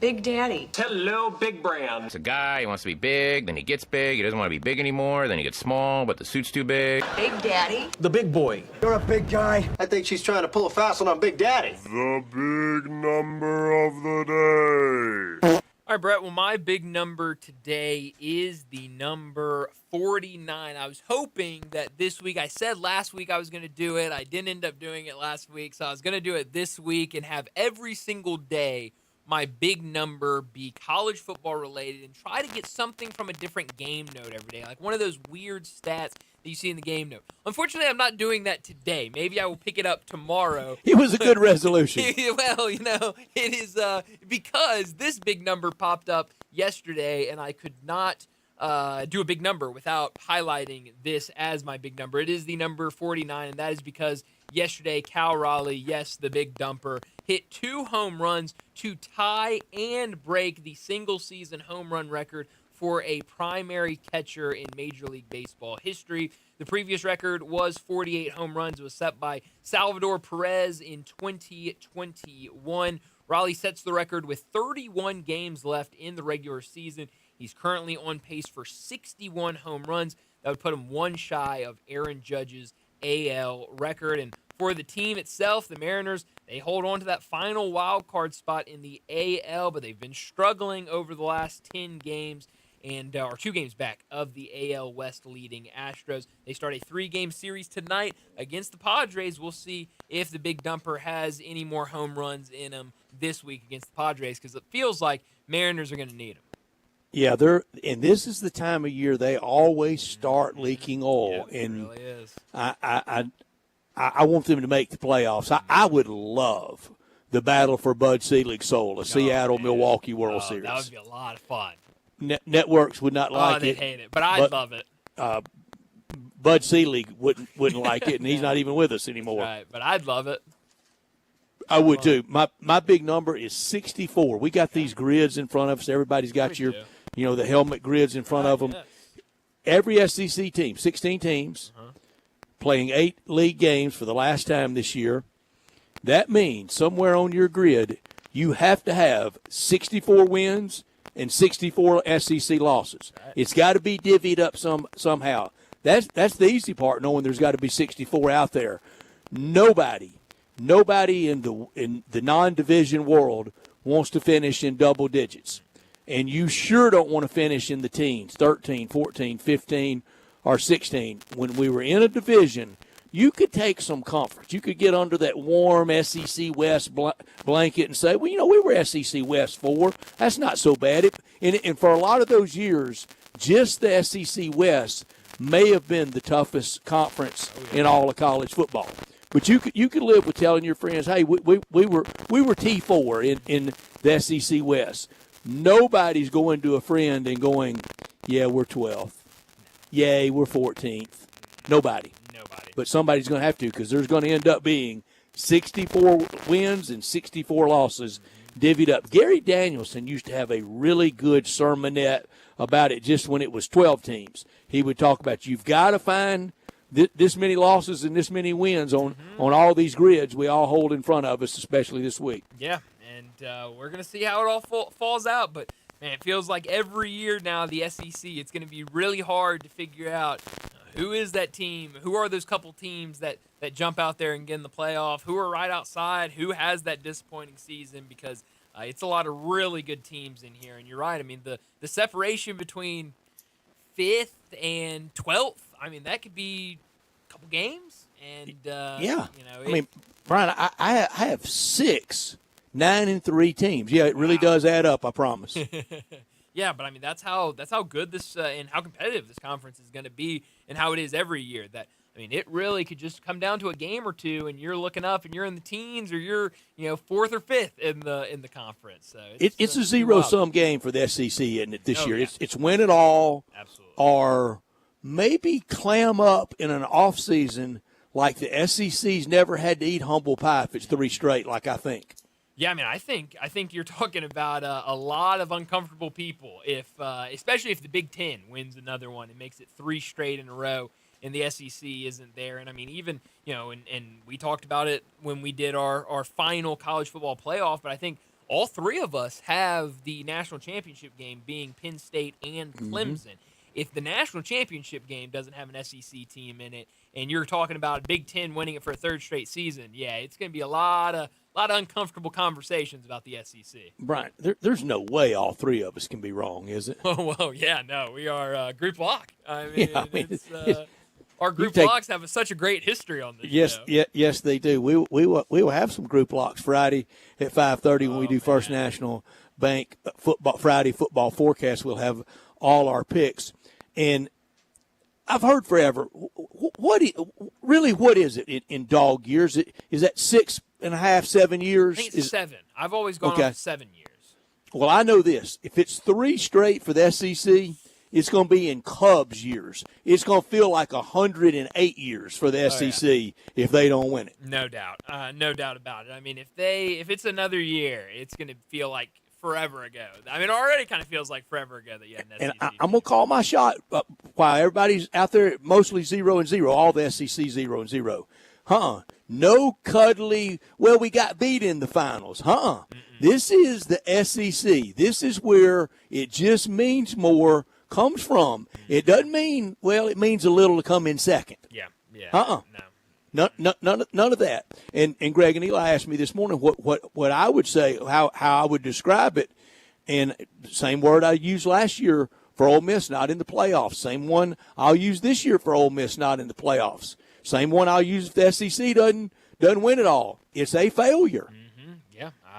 Let's don't get around this this disappointing stuff like we're sharing tissues to wipe the tears. No, it's a failure. It's a pass or fail game, and that would certainly be a failure for the SEC. Quickly before we get to a break, and we can get back to this at 5:30. But Adam Schefter reporting that Trey Hendrickson has reached an agreement with the Bengals today. I'm stunned. Not stunned at all. What's next, Terry McLaurin? Oh yeah, he already signed today. Exactly right. We already got that news. I guess the next one will be Micah, and I'm telling you, Brett, my conspiracy theory: the deal's been done for a week and a half. It has been, it's been done. Poor Marcus Spears and Ryan Clark. Golly, that's just so. It's every July around some player, usually a quarterback, sometimes the top defensive player.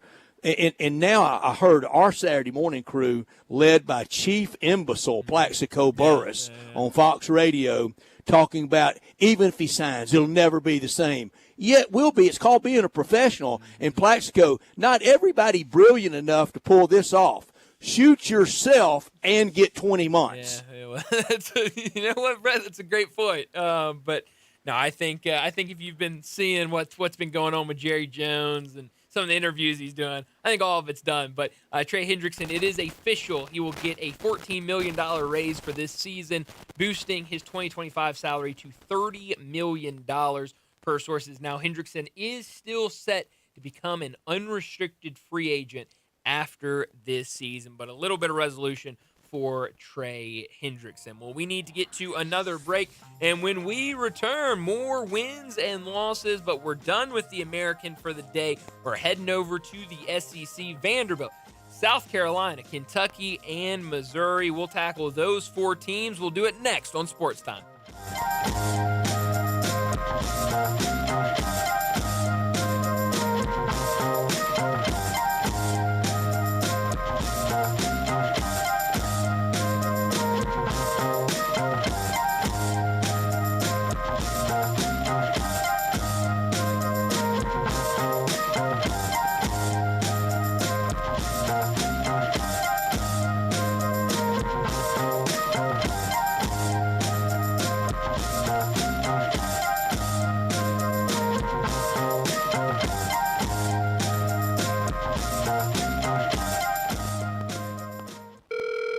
Hello, is Tina there? Who's this? Yeah, this is Vince from the hit reality show Wives Don't Tell. Tina applied for our show to confess that her husband won't go to the doctor to get his erectile dysfunction checked. She said she's ready for a guy that can bring the heat. All right, what the hell is going on? You know you're talking to her husband right now? Tina! Well, she wrote the application that her man's performance is questionable. She's basically married to a coffee table. She also said, we live within driving distance to Memphis Men's Clinic, but he's scared to get a blood test. Oh my, she is done. She is so done. Got you, Mike. His nephew Tommy ain't no reality show. It's a prank. Memphis Men's Clinic is the real deal, fellas. Local experts. Test results in minutes. Call 901-390-4151 or hit memphismensclinic.com before your lady books a new co-star. Memphis Men's Clinic. Making it happen. Hey, everybody, if you're ready for an all-new Silverado, All-Star Chevy right here in Olive Branch has financing as low as 0% and thousands in savings. It's All-Star Chevy's end of summer sale. Thousands off MSRP on everything you're looking for. Tahoes, Suburbans, Traverses, more new Silverados than you'll find anywhere. Choose a new 2026 Silverado or Trailblazer and make no payments for 90 days of fall. And your good credit deserves it. Teachers, military, law enforcement, and all first responders get an extra $500 bonus. And every pre-owned or certified pre-owned Chevy is here for you to test drive today. This is the best week to get the most money for any vehicle you want to sell. Bring it to All-Star Chevy in Olive Branch and get a big check today. Not tomorrow. Today. Tailgating or fall road trips, let's go. Don't miss the end of summer sale at All-Star Chevy in Olive Branch or go to allstarautogroup.com. Together, let's drive. With Progressive, it's easy to reach customer service with our app, website, chat, or by phone. Because when getting help is hard, it's not help at all. Little help. A little help over here. Thank you for calling Bench Press Assistance. What? Due to excessive gym volume, all available spotters are currently lifting heavy weights off the chests of other bench pressers. Seriously? Please continue to hold, and we will remove the barbell from your chest in the order in which your cry for help was received. Getting assistance should be easy. With Progressive, it is. Progressive Casualty Insurance Company and Affiliates. Mid-South, it's time to put a new Volkswagen in your driveway, and we got it covered at Gossett Volkswagen on the Pike. 2025 Tahoe says we got it now $258 a month. How about 2025 Jetta S? We got it $254 a month. And right now, 2025 Atlas Cross Sport SE, we got it $286 a month. Plus all 2025 Atlas Peak Editions, $5,000 off MSRP. That's right, $5,000 off all 2025 Atlas Peak Editions. So let Gossett Volkswagen on the Pike put a new Volkswagen in your driveway today. Hurry to Gossett Volkswagen, 1875 Covington Biker Shop, online at GossettVWMemphis.com, where we're charging forward and charging less every day. If you want it, we got it at Gossett Volkswagen. Tahoe SMO 58602, MSRP 27011, Jetta SMO 85183, MSRP 24150, Cross CSC 228 MSRP 39206. Includes all rebates and incentives. Must finance through Volkswagen Credit. Excludes tax title and license with approved credit. Dealer stock only. See dealer for complete details. Offer valid through 8/31/25.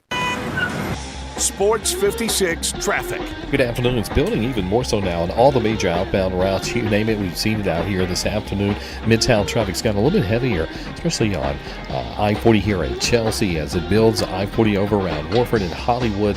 It's going to pick up even more so here in a few minutes. 240 getting on to Bill Morris Parkway. Weimer's Jewelry is your full-service, family-owned jewelry store right here in Memphis. Go by and see them this week. I'm Commander Chuck with your on-time traffic.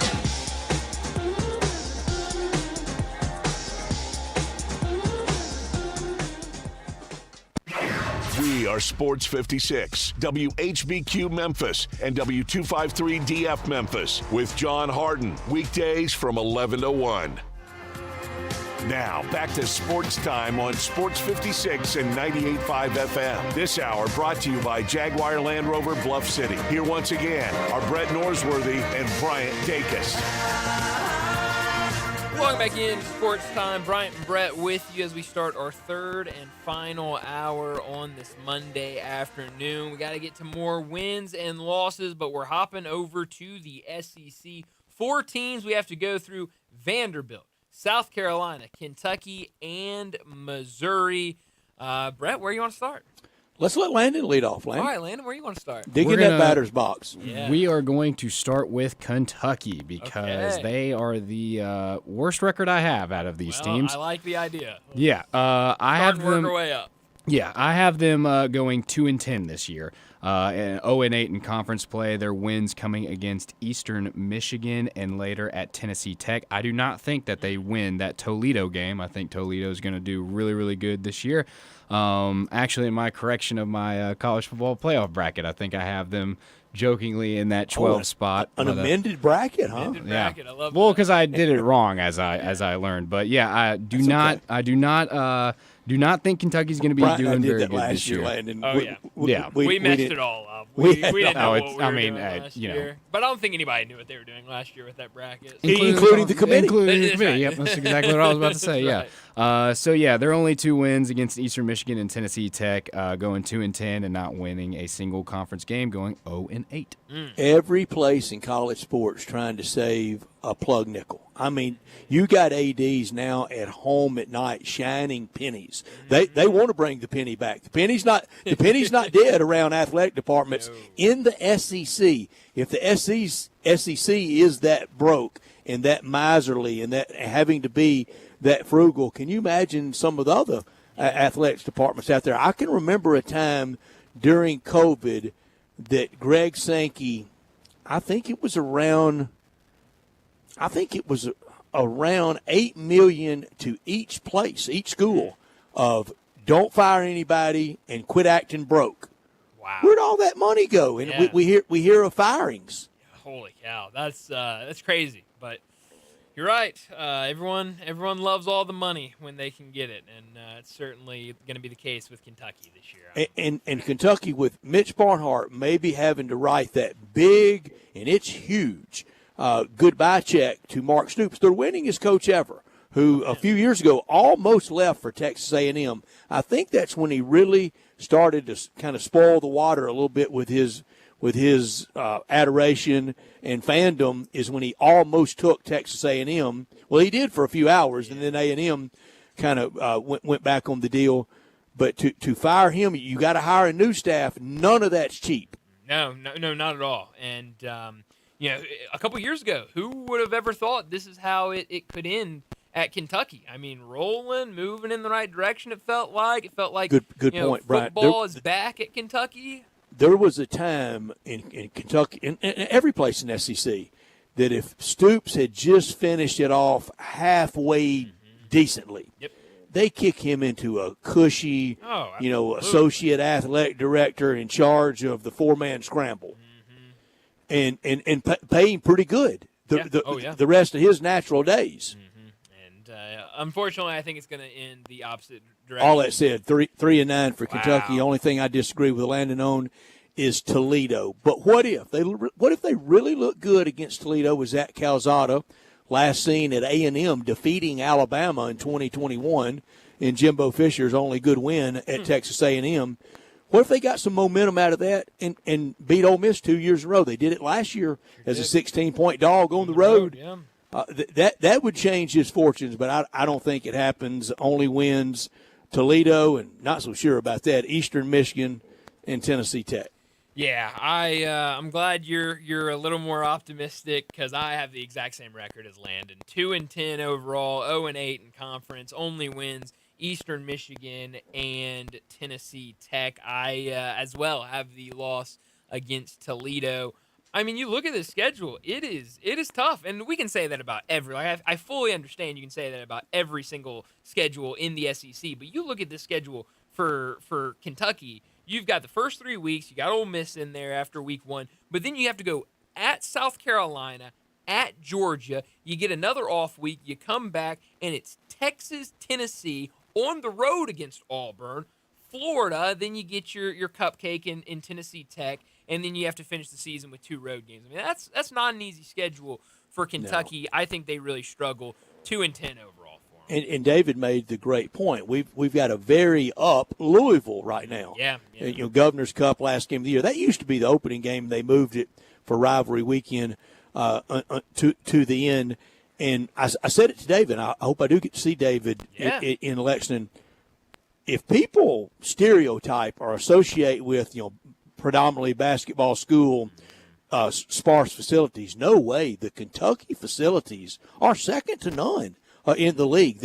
The stadium, their indoor workout area, their weight area, they lack nothing. All the hot tubs and cold tubs, they have every toy that Alabama has. Oh, yeah. No, they absolutely do. I just looked at the season win totals, regular season win totals for Kentucky this year. Brett, can you take a guess at where it's sitting at right now on, this is DraftKings? I think it's 3.5, isn't it? 4.5. I do not see 5 wins anywhere on the schedule. I'm going to take the under on that. Here's something else at DraftKings. I don't think you'll see anybody in the SEC over 9.5. You remember when we used to have 11 and a half with Alabama and Georgia? That's a good point. LSU. This is really a 9-3 league. It's real good. It's really, really wide. It's about an inch deep. Yeah, I'm looking right now. I'm going through all the teams, and so far, the only other team on here would be Texas. Yeah, 9.5 is the highest win total that you see right now live on DraftKings. So that's a really ride good under take in the SEC. I think so. It's gonna be brutal. Brian, at those apps. Yeah.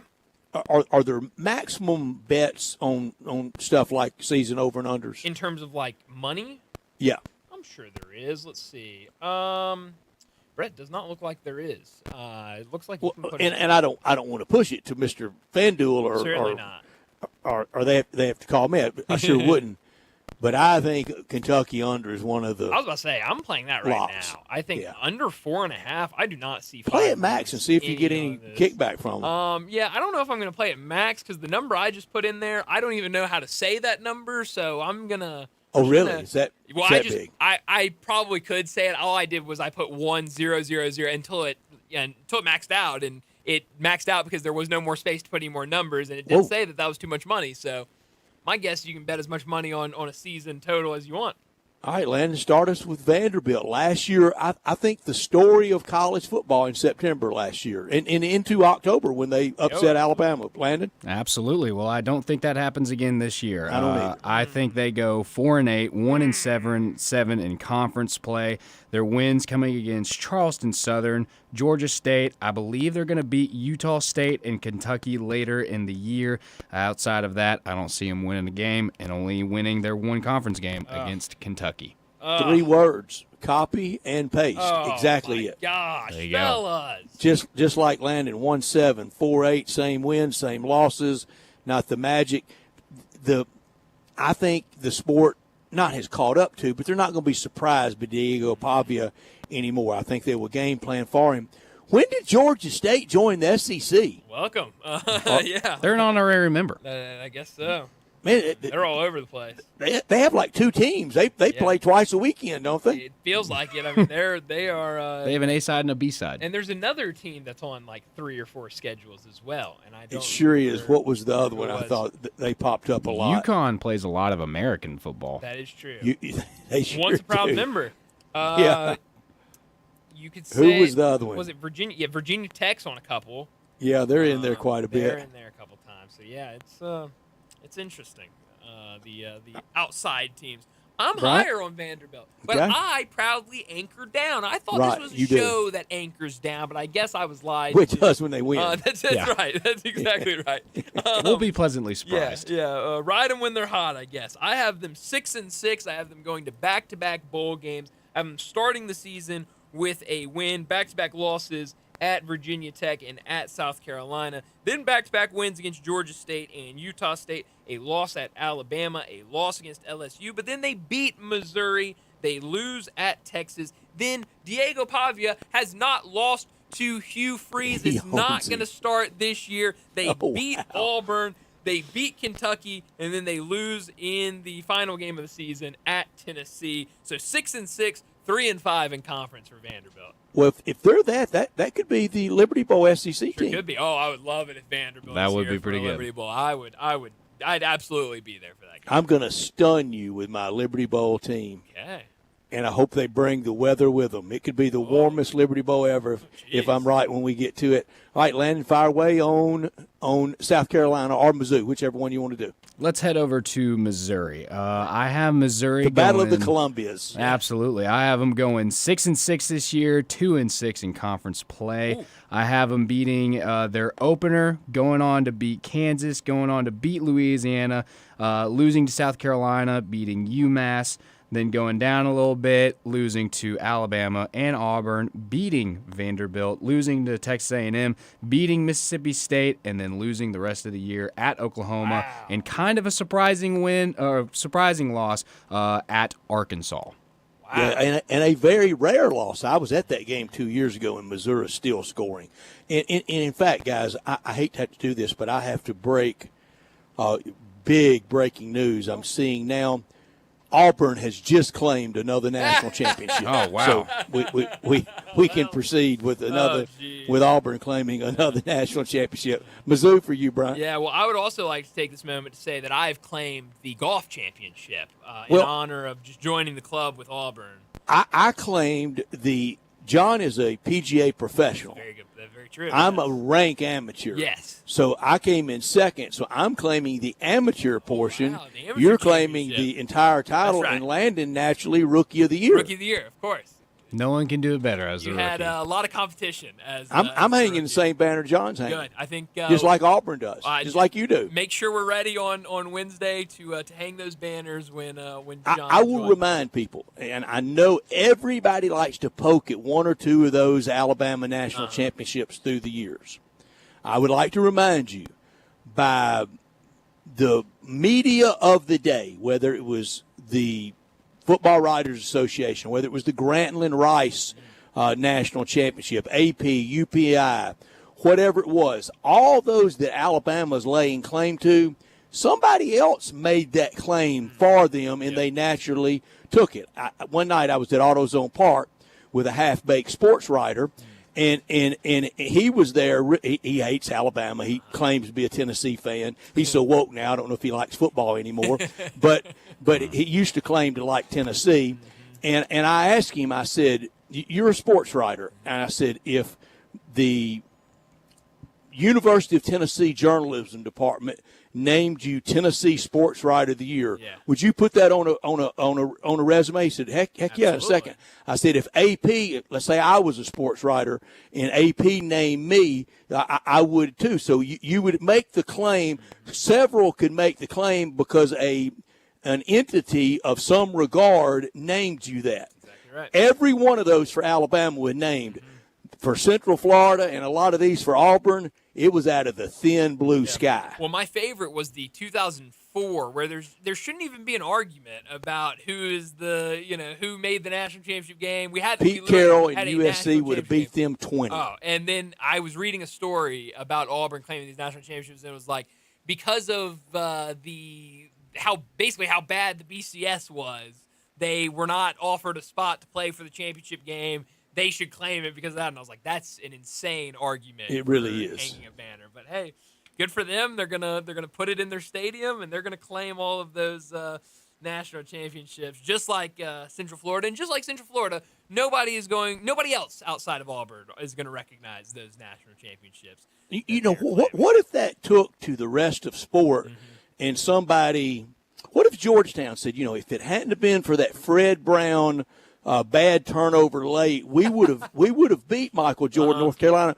We're just going to claim it. And we'll just claim it. I mean, that's why I said I think every school in America should go back and look at the history of their athletic departments and just start claiming national championships. Because that's what we're doing now. What if Chris DeMarco decided to say, in your life, that chip in by Tiger. And Tiger went on to bogey 17 and 18 after that chip in and had to win in extra holes. What if Chris DeMarco said, no, that was just too lucky. I'm claiming it. I'd love it for Chris DeMarco. I would love that for him. That's how lame that was. Your Mizzou picks. Is insane. Yes, my Missouri picks. I also have them 6-6 on the season. I do have them 3-5 in conference play. I have them winning their opener against. Heck, I'm gonna claim to be 6-2. Well, hey, you can. Brett, I've met people that have claimed better height than what they actually are. There's a lot of claims out there, my guy. Well, you're right about that. We need to move on. It's family we need show. to get back to Missouri, and what I have them 6-6, a win against Central Arkansas, a loss against Kansas, a win over Louisiana, a loss against South Carolina, a win against UMass. Let's not forget, this is the back end of a home and home between Missouri and UMass, because last year Missouri went up to UMass and played the Minutemen on their home field, which I think is hilarious. But they will beat UMass. They'll get the off week. They will lose to Alabama. They will beat Auburn, lose at Vanderbilt, then an off week, and then their last 4 games they will go alternate every single week. Loss against A&M, win against Mississippi State, loss against Oklahoma, and a win in the season finale against Arkansas. Like you said, Brett, Missouri's kind of had Arkansas's number over the last couple of years. I think they end the season with a win, and they'll need that one because that will make them bowl eligible. 6-6, 3-5 in conference. Was Laird AD that signed with UMass? That had to have been before him, I would hope. I mean, he was dumb enough to sign on knocking out a complete side of your best seats in a stadium for renovation. Yeah, but watching, I'll never forget it, Brett, because on game day they had a camera at UMass and they were showing the players walk in to this, just little visitors locker room at UMass, and it looked like a college team going to a high school. I can't throw stones. The visiting locker room at Vaught Hemingway, it ain't the Taj Mahal. Oh, but this, man, it was crazy watching Missouri get off that bus in Massachusetts to play at UMass. I think Eli Drinkwitz keeps it going. He's another one of those coaches like Lane Kiffin of 21 wins the last 2 years. Alma, Arkansas native that grew up dreaming of being the Arkansas coach. To hear Arkansas people talk about it, Sam Pittman or Hunter Yurchek passed on Lane Kiffin and Eli Drinkwitz to hire Sam Pittman? Who believes that? No, I definitely don't. If it's true, that's a fireable offense, isn't it? Yep. I'm 9-3 on Mizzou, winning against UCA, winning against Kansas, UL Lafayette, winning the Columbia Bowl, played in Missouri, winning against UMass, and then losing to Bama in Columbia, and at Auburn, wins over Vanderbilt and Texas A&M in Columbia. They beat the Dogs in Columbia. Mississippi State, they lose at Norman, and they win like they always do against Arkansas, whenever they play them. Yeah, I think you're right. It's been over the last couple of years. It's been kind of rough for Arkansas against Missouri, so I definitely agree with you on that one. That'd be a pretty good year again for Missouri. Heck, if they finish the way you think they will. That would be they'd be rolling at that point. I'll start with South Carolina. I am the biggest go against South Carolina. First of all that they lost off that really good defense. Everybody wants to talk about Lenore Sellers, except for one game. Show me where he really showed out last year. Yes, against Clemson, he did it and became a statewide legend. But slow down. He doesn't have that defense back this year. Everybody wants to compare him to Cam Newton at Auburn. There's another Auburn quarterback I want to compare him to, and it's Jeremy Johnson. Not many remember him. Sadly, only Auburn people remember how bad he was that opening day at the Georgia Dome, or was that Mercedes-Benz, for Gus Malzahn, as Houston Nutt would call him, and Auburn. I'm 5-7 for South Carolina, the biggest overrated team in college football. And Brent Pry, Virginia Tech beat them coming up this Sunday afternoon. That's one of the 7 losses for them. Holy cow! The LSU, Oklahoma, Alabama, Ole Miss, Texas A&M, the other 6. Whew. Wow! Let's not forget that South Carolina team last year almost started the season with a loss against Old Dominion. They needed everything at the end of that game. And ODU opens against Big Mouth Kurt Cignetti this year. Oh, that's right. So maybe keep an eye out for them. Landon, your season for for South Carolina. Well, I'm a little bit more optimistic with South Carolina. I have them going 7-5, 4-4. I have them winning their first 5, then losing to LSU, losing to Oklahoma, losing to Bama, losing to Ole Miss, winning against Texas A&M, winning against Coastal Carolina, and then losing when Clemson comes into town to finish up the year. Ole Miss beat them 27-3 last year. Didn't play very well. It was the week after losing to Kentucky. Everybody was on full nuclear meltdown watch around Ole Miss and just went out there and went through the motions and beat them 27-3. So if that didn't convince South Carolina last year, how bad would Ole Miss have to beat them this year for South Carolina just to go, yeah, you're better? I don't know. I think, 40? Well, I don't know, Brett. It might be back to what we were talking about with Arkansas. You could beat them by whatever score, and they'd say that there was a tell in there. Yeah. Or, something on their side that gave them that advantage. I'm right there with you, Landon. I have them 7-5, 4-4 in conference play. I have them opening up with 5 straight wins start the season. Virginia Tech, South Carolina State, Vanderbilt, Missouri, and Kentucky all wins after that. A loss at LSU, a win against Oklahoma, but then 3 straight losses, Alabama, at Ole Miss, and at Texas A&M. They beat Coastal Carolina, but then they lose to Clemson in the final regular season game. Clemson's another team you could throw in there if it feels like they might be a part of the conference, opening the season against LSU and ending the season against South Carolina. So a little Clemson flavor out there. Brian, what would you think of if any NFL team tried to claim a Super Bowl championship? I would think it was insane. I would think it would be the they would be laughed out of league ridiculous meetings. thing ever. Oh yeah, they'd absolutely be laughed out of meetings. Nobody would take them serious ever again. The Sunday Night Football analyst Rodney Harrison. Yeah. He's gotten right up close to it on the Patriots losing on the helmet catch. Really? We really were the best. Sorry, that's not how it scored. It's not how it works at all. That would be insane if you had an NFL team claim a national championship. Well, that was fun. We will be doing wins and losses all week as we lead up to week 1 of the college football season. By the end of the week, we will have wins and losses for every team in the SEC and the American. But before we get to a break, let me remind you about our 5 o'clock sponsor. It's Jaguar Land Rover Bluff City. Jaguar Bluff City has been the premier Jaguar dealership for the greater Memphis area since 1984, and their talented team is ready to help you find your next perfect vehicle at unbeatable rates. Swing by Jaguar Land Rover Bluff City today and check out the new 2025 models like the 2025 Range Rover Sport, the 2025 Range Rover Velar, and the 2025 Defender. Test drive the Range Rover Sport, where luxury meets performance. It's a perfect mix of style, performance, and versatility, with options ranging from 360 horsepower up to 635. It's also available as a plug-in hybrid electric vehicle with $7,500 federal tax credit when leased with approved credit. Take a look at the Range Rover Velar, powered by mild hybrid technology and enhanced with the latest well-being features and fully connected entertainment system. The Range Rover Velar is the ultimate luxury compact crossover. Purchase yours today and get special 4.4% for 72 months financing available with approved credit. Don't forget about the Defender. Available in multiple models to fit your needs, the Defender is built for the modern explorer, and Jaguar Bluff City is offering special interest rates for 60 and 72 months on various models.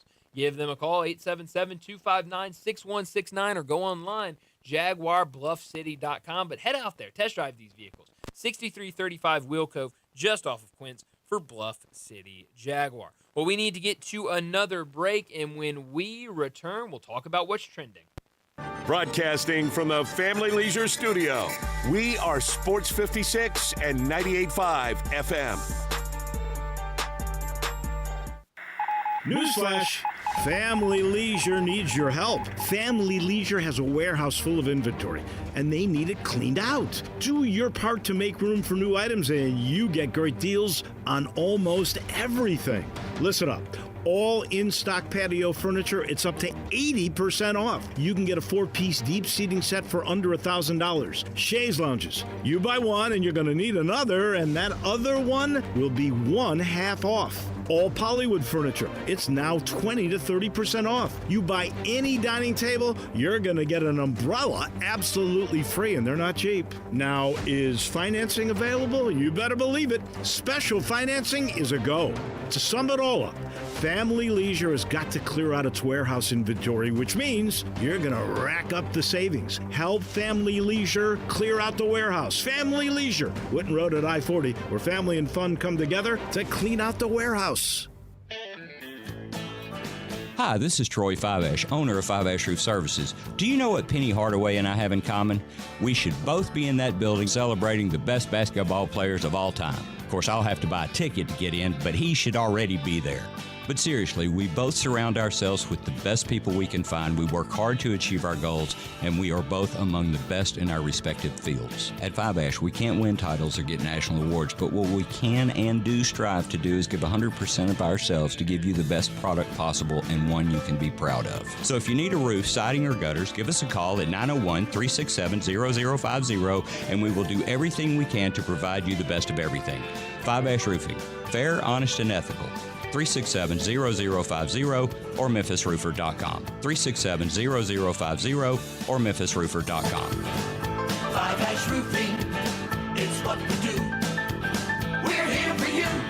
I got him on the line. Marty McNate. Hey, man, what's up over there in VW land at Goss at Volkswagen Germantown? Randy, we're ready to rock your world with 2025 Taos S, now $258 a month. $258 a month for Taos S rocks. What else you got? How about 2025 Jetta S, only $254 a month? Brand new Jetta S, $254 a month. What about Atlas Cross Sport? Right now, Goss at Volkswagen Germantown has 2025 Atlas Cross Sport SE, $286 a month. Atlas Cross, $286 a month, plus all 2025 Atlas Peak Editions, $5,000 off MSRP. That's right, Randy. Come see me, Marty McNate at Goss at Volkswagen Germantown, 7420 Winchester Road, or shop online at gossatVWG.com. And remember, your future's what you make of it. That's Goss at Volkswagen Germantown. Taos SMO 58602, MSRP 27011, Jetta SMO 85183, MSRP 24150, Cross CSC 228314, MSRP 39206. Includes all rebates and incentives. Must finance with Volkswagen credit. Excludes tax title and license with approved credit. Dealer stock only. See dealer for complete details. Offer value 831.25. At Jason's Deli, when you're dining in or picking up curbside, you can expect wholesome food and no surprises, just delicious sandwiches, crisp salads, and quick quality meals made with the freshest ingredients and no artificial trans fats, MSG, high fructose corn syrup, or artificial colors and dyes. Around here, a lot of thought goes into what we put into our food and what we take out of it, because you're not just taking a bite, you're getting a taste of who we are. New items are constantly being created to expand our menu for all tastes and special diets with vegan and gluten-free options available. Convenience and on-time delivery you can count on. It's just a click away at jasonsdeli.com, so whether you need to feed 5 people or 5,000, the team at Jason's Deli, they have the credentials and the commitment to keep you satisfied. Freshness is nearby at Jason's Deli with locations at Ridgeway in the Park Place Center, Poplar and Highland, Germantown Road in Cordova, and on Goodman Road in Olive Branch. Jason's Deli. It's wholesome food and no surprises. When life crashes into you, literally, NST Law doesn't just show up with a briefcase. They show up with heart. They sit with families after devastating wrecks, look them in the eye, and say, "We've got you." No scripts, no legal jargon, just real people fighting for real justice. If someone turned your life upside down, NST helps you stand back up. They've been doing this for over 35 years and have won billions for their clients. NST is the way to go. Call 683-7000 or go to nstlaw.com. Listen each and every Sunday morning at 10 a.m. and join Ottawild Presbyterian Church for worship.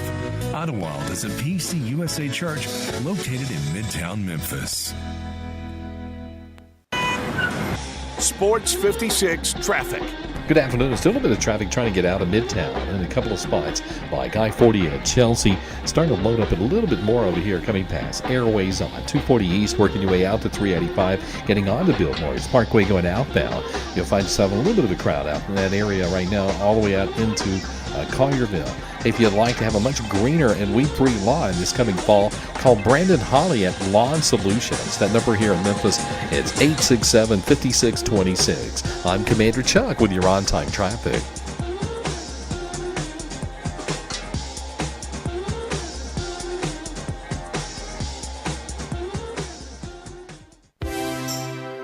Now, back to Sports Time on Sports 56 and 98.5 FM. This hour brought to you by Jaguar Land Rover Bluff City. Here once again are Brett Norsworthy and Bryant Dacus. Welcome back into Sports Time. Bryant and Brett with you as we got about 30 minutes left in today's show. We got to talk about what's trending. And Brett, I saw this earlier this afternoon, maybe like an hour ago or so. But right now, everyone's dropping depth charts. All the coaches are having their press conferences. We're learning a lot about week one, about the upcoming season. And I learned today that there is a Texas Tech offensive lineman whose first name is Cash. Cash Cleveland is an offensive lineman for Texas Tech. Is Cash the greatest name in the age of NIL and revenue share? There's a Cash at Georgia. Is there? A running back at Georgia. Yeah, good player. Oh, forget about an offensive lineman named Cash. A running back named Cash? Oh, that's even better. And if you think it's good in NIL, how about being out on Friday night and you go, my name's Cash. Oh, that's really good. That's really good. When you're getting ready to make all that NIL money, your name's Cash. Oh, that's awesome. Cash Jones at Georgia. Cash Jones, I like Number that. 32, yeah. Cash good player. Jones. Oh, man. Look out. Cash, it's got to be the best name in the I think I've told people my name was Cash out on Friday night in college towns. They didn't believe it. No, but that's okay. It's our yearly, we've got a TV provider and a network dispute. On3 reporting that Fox and YouTube TV are in a carriage dispute ahead of the college football and NFL season. The deadline for an agreement is Wednesday at 4 o'clock. So I know a way around it. It's old school. It's not one-room schoolhouse where you got to go out and twist around on the antenna, but it's this little thing called DirecTV. Yeah, that is. Yeah, it's expensive, but you know what? It's there. It is. And it doesn't buffer, and you can bounce round and round, and you're in good shape. Yeah, no, but it feels like every year we have it with somebody where there's some sort of dispute right when we get ready for college football, right when we get ready for the NFL. And here's another one, Fox and YouTube TV. I got the email about it. If they don't reach an agreement by 4 o'clock on Wednesday, they said they might be forced to shut down Fox, and obviously that would put in jeopardy people with YouTube TV watching Auburn-Baylor Friday night and Texas-Ohio State on Saturday. Brian, what's that total charge to get everything, to watch everything for the NFL this year? I've heard a lot of different numbers out there. Yeah, it's over $1,000. I'll tell you that. I don't have the exact For the number year? For the year, yes, Yeah. over $1,000 for the season. But it's a lot of money. I don't have it in front of me, but I mean, you got to think if you want to watch every single game in the NFL, you got to have something to watch Fox and CBS. You've got to have Sunday Ticket. You have to have Prime. You have to have Peacock. You have to have Netflix. I'm sure I'm missing another one in there, but it's a lot of money. Here it is.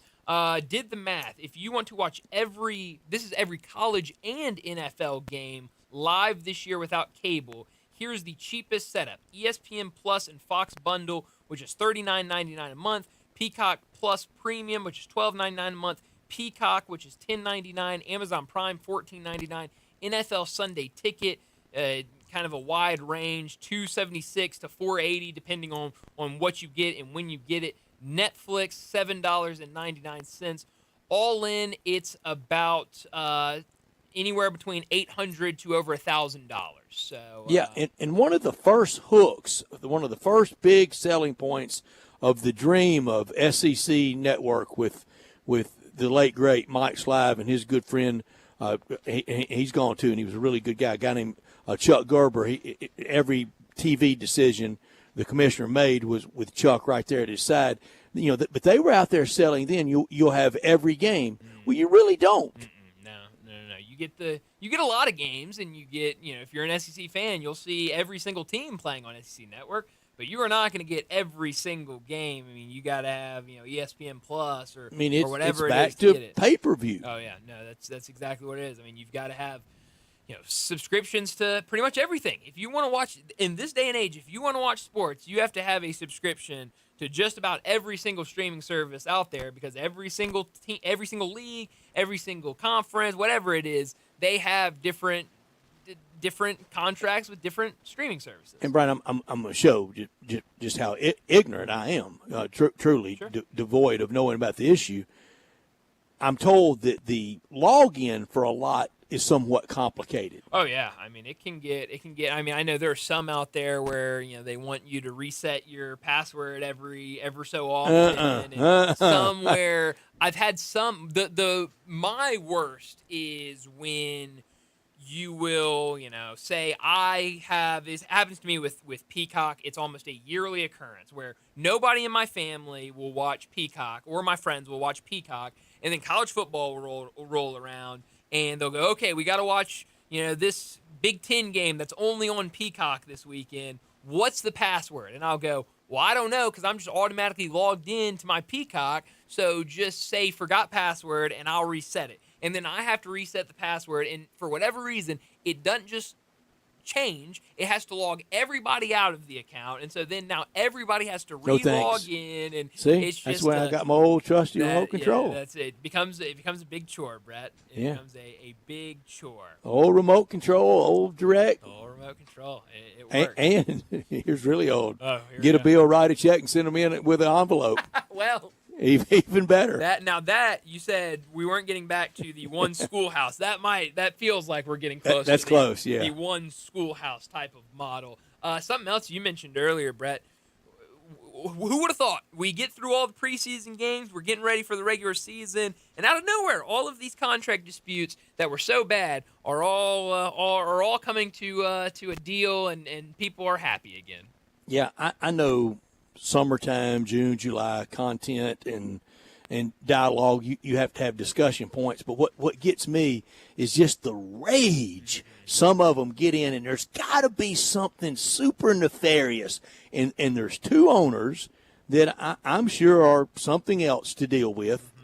But Mike Brown in Cincinnati and Jerry Wayne Jones from North Little Rock, that seems to be the bullseye of all the people that, boy, it's just got to be something more. No, they're holding out for the very best deal they can get. Do you realize right now, if he just plays under last year's contract, what Micah Parsons is going to make next year, do you know? I don't know the exact number. I know it's a lot of money, though.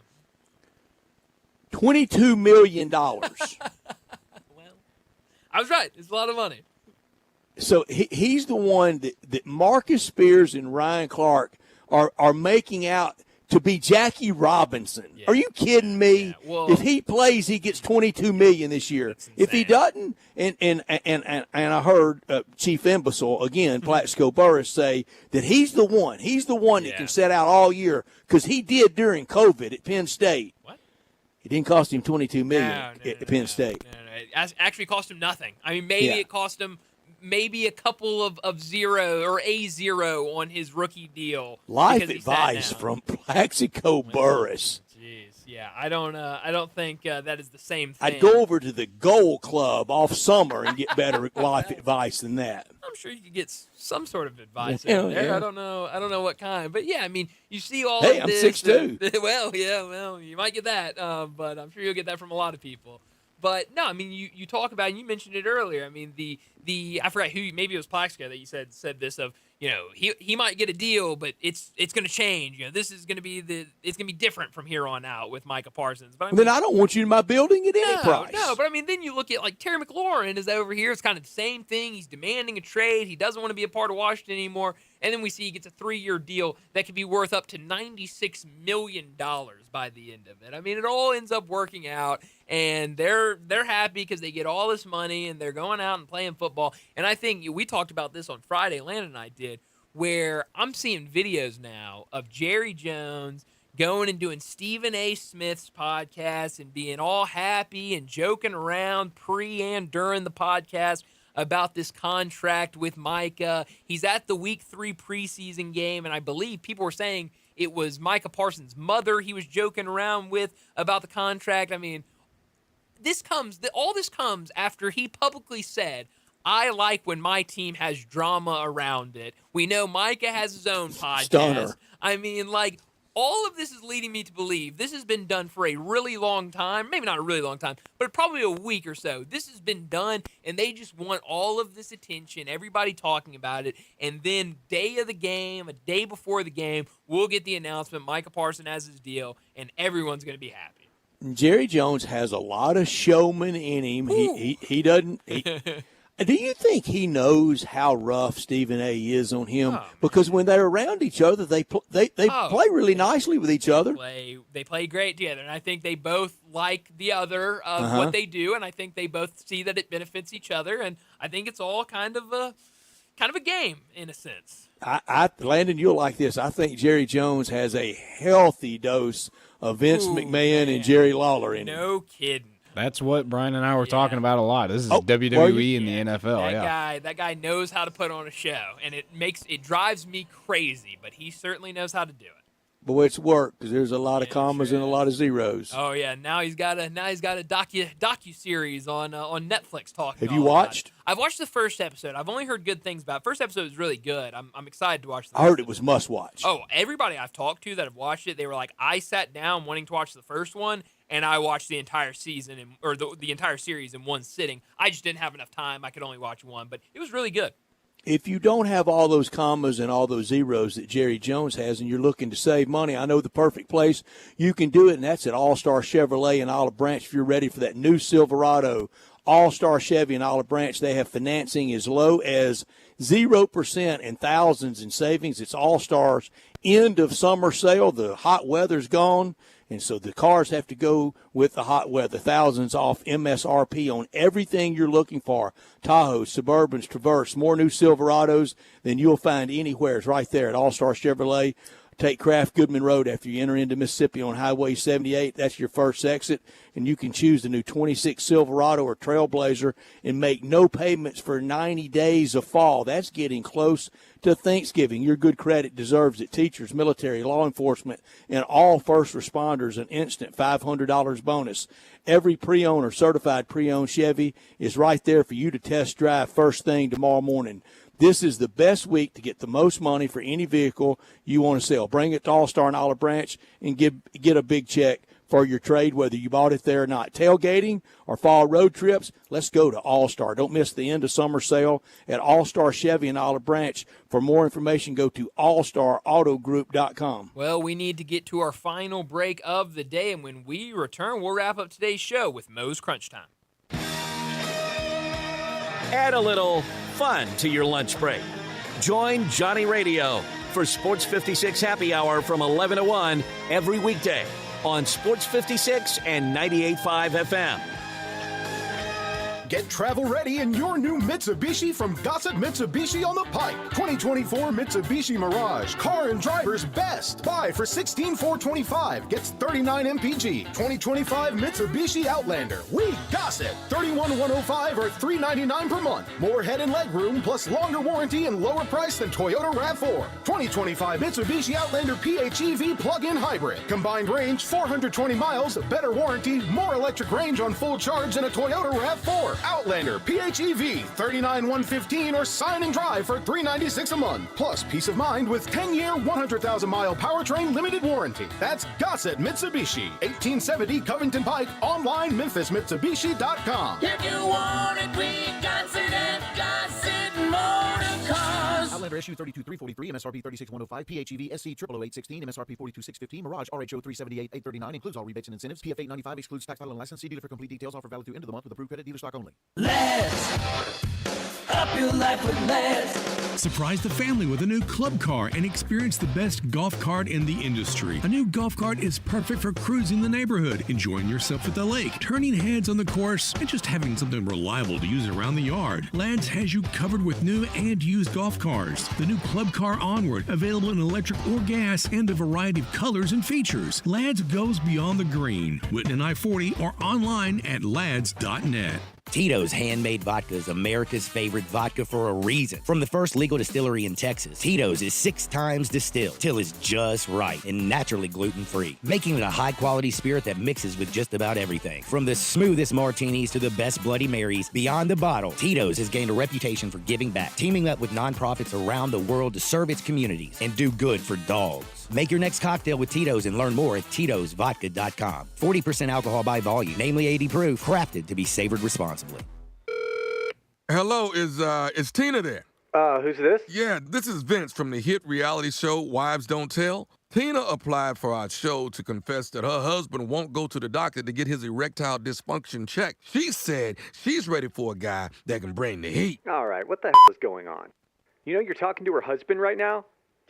Tina! Well, she wrote the application that her man's performance is questionable. She's basically married to a coffee table. She also said, we live within driving distance to Memphis Men's Clinic, but he's scared to get a blood test. Oh my, she is done. She is so done. Got you, Mike. His nephew Tommy ain't no reality show. It's a prank. Memphis Men's Clinic is the real deal, fellas. Local experts. Test results in minutes. Call 901-390-4151 or hit MemphisMen'sClinic.com before your lady books a new co-star. Memphis Men's Clinic. Making it happen. Since 1948, in the alley, the Rendezvous. I'm with John Burgos. John, what's going on in the Rendezvous? Brett, after 76 years, we've decided to expand our product line. Anyone who's tasted our ribs is familiar with our vinegar-based. It's now available in a 32-ounce jar. It's so good to baste or marinate all meats. I even put a little bit on turnip greens. Something we've been using at the restaurant or at our house has been the Greek seasoning. My father was a cook, but my mother was a chef. And she was the one that put Greek seasoning on everything from a Mediterranean diet or a steak. My mom used it on soup, salad, veggies, fish, any meats. It's a great seasoning and a flavor enhancer. My brother Nick figured out salt and pepper was more than just McCormick's and Morton's. He's come up with a perfect blend we use to coat our shoulders and our brisket, and he used to make it for his friends as Christmas gifts, and they loved it. All these products are available at the Rendezvous or online for shipping as gifts and in many grocery stores. And if they're not in your favorite grocery store, ask your grocer to stock it. A beloved family affair and still going strong since 1948, the Rendezvous. You gotta get to Gossett Hyundai on the Pikes Hyundai Getaway Sales Event, cause it's time to save big. 2025 Hyundai Kona SEL, we Gossett now $245 a month with 3.99% available for 72 months. How about 2025 Hyundai Santa Fe 2.5T SC, $290 a month and 0% for 60 months available with 90 days no payment. And last but not least, 2025 Hyundai Tucson SC, we Gossett $333 a month plus protection with America's best 10-year, 100,000-mile powertrain limited warranty. So hurry to Gossett Hyundai 1870 Covington Pike or visit online anytime at HyundaiGossett.com. If you want it, we Gossett at Gossett Motor Cars. All 36-month lease, $10,000 per year, zero acquisition fee. Kona SEL SU 323,897, MSRP 28,090. Santa Fe SH 116,383, MSRP 36,825. Tucson SH 601,128, MSRP 31,225. Must finance through Hyundai. Includes all rebates and incentives. PF 895 excludes tax title and license. See dealer for complete details. Offer valid through end of the month with approved credit. Dealer stock only. Crunch Time is brought to you by Moe's Southwest Grill. Need a crunchy bite to eat? Head to Moe's for nachos, crunch wraps, tacos, salads, and more. Moe's.com is your go-to for all your taco crunch time emergencies. Now, back to Sports Time on Sports 56 and 98.5 FM. This hour brought to you by Jaguar Land Rover Bluff City. Here once again are Brett Norsworthy and Bryant Dacus. Say you stand by your man. Tell me something I don't understand. This is pretty cool, and we're just getting started, so.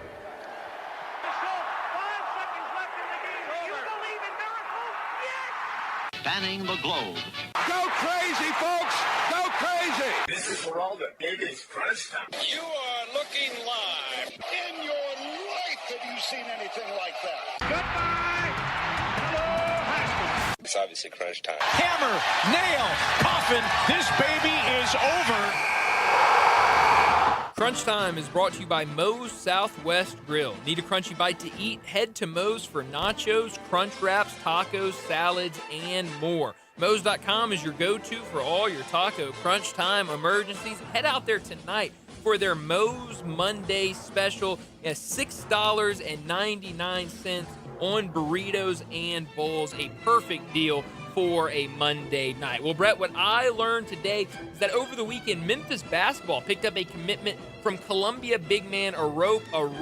Arope played 16 games in 2 seasons at Columbia, averaged 3.3 points, 1.4 rebounds, and 6.7 minutes per game. I think this was just filling a body. You needed more size tall down is low. He's about a 7-footer. I think maybe 6'11". Can't teach 7 foot. No, you can't teach it. So I think, good size. And I like what he said to Jason Munns over at the Commercial Appeal. He said, quote, "I'm definitely a hybrid. I can help out the 5 when it's needed, but I can play the 4, even some 3. I want to guard multiple positions and make things easier on guys like Aaron Bradshaw and Simon Majok. Guard the perimeter well, block shots, get a lot of deflections, be a scrappy guy, get a lot of transition opportunities. My game thrives like that." It feels like he's going to be a grinder, doing the dirty work, and I think if he does that, I think he can come in, give you a couple minutes, and do a nice job. But I think at the end of the day, this is just Penny Hardaway wanting to get more depth down low, getting bodies, filling out that 15-man roster, and he did that over the weekend. 10 weeks from today, college basketball begins. If you want to play that day, the Tigers don't start until that next week.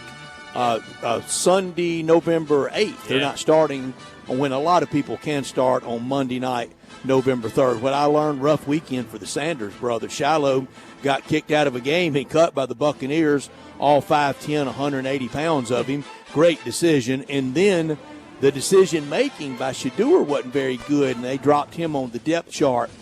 I said it last year. I said it at Jackson State. I said it in the 2 years at Colorado. I can't believe a son of Deion Sanders doesn't have any more shake about him than he has. He never makes the first guy miss, ever.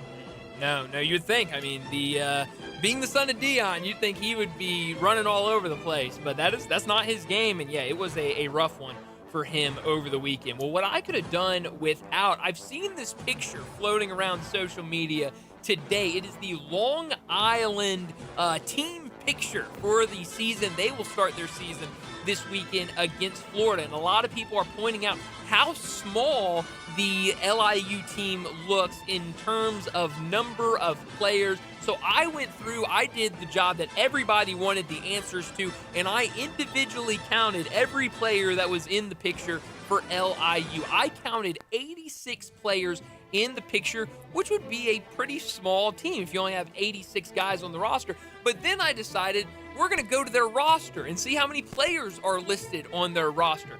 Brett, there were about 96 players listed on the roster with numbers assigned to them. It went up to like 110 when you went to guys that didn't even have a number assigned with them. Make the pick. So my question, Brett, is does LIU have 86 guys on the roster? Do they have 96 guys on the roster? Or is it 110 guys on the LIU roster? Because I can't figure it out.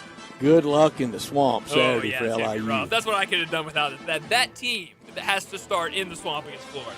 Brian, I could do without this. I love Scotty Scheffler. I think he is really, really, really good and could be destined to be in that special class of discussion around the 2 greatest ever. But let's slow way down on he's Tiger now.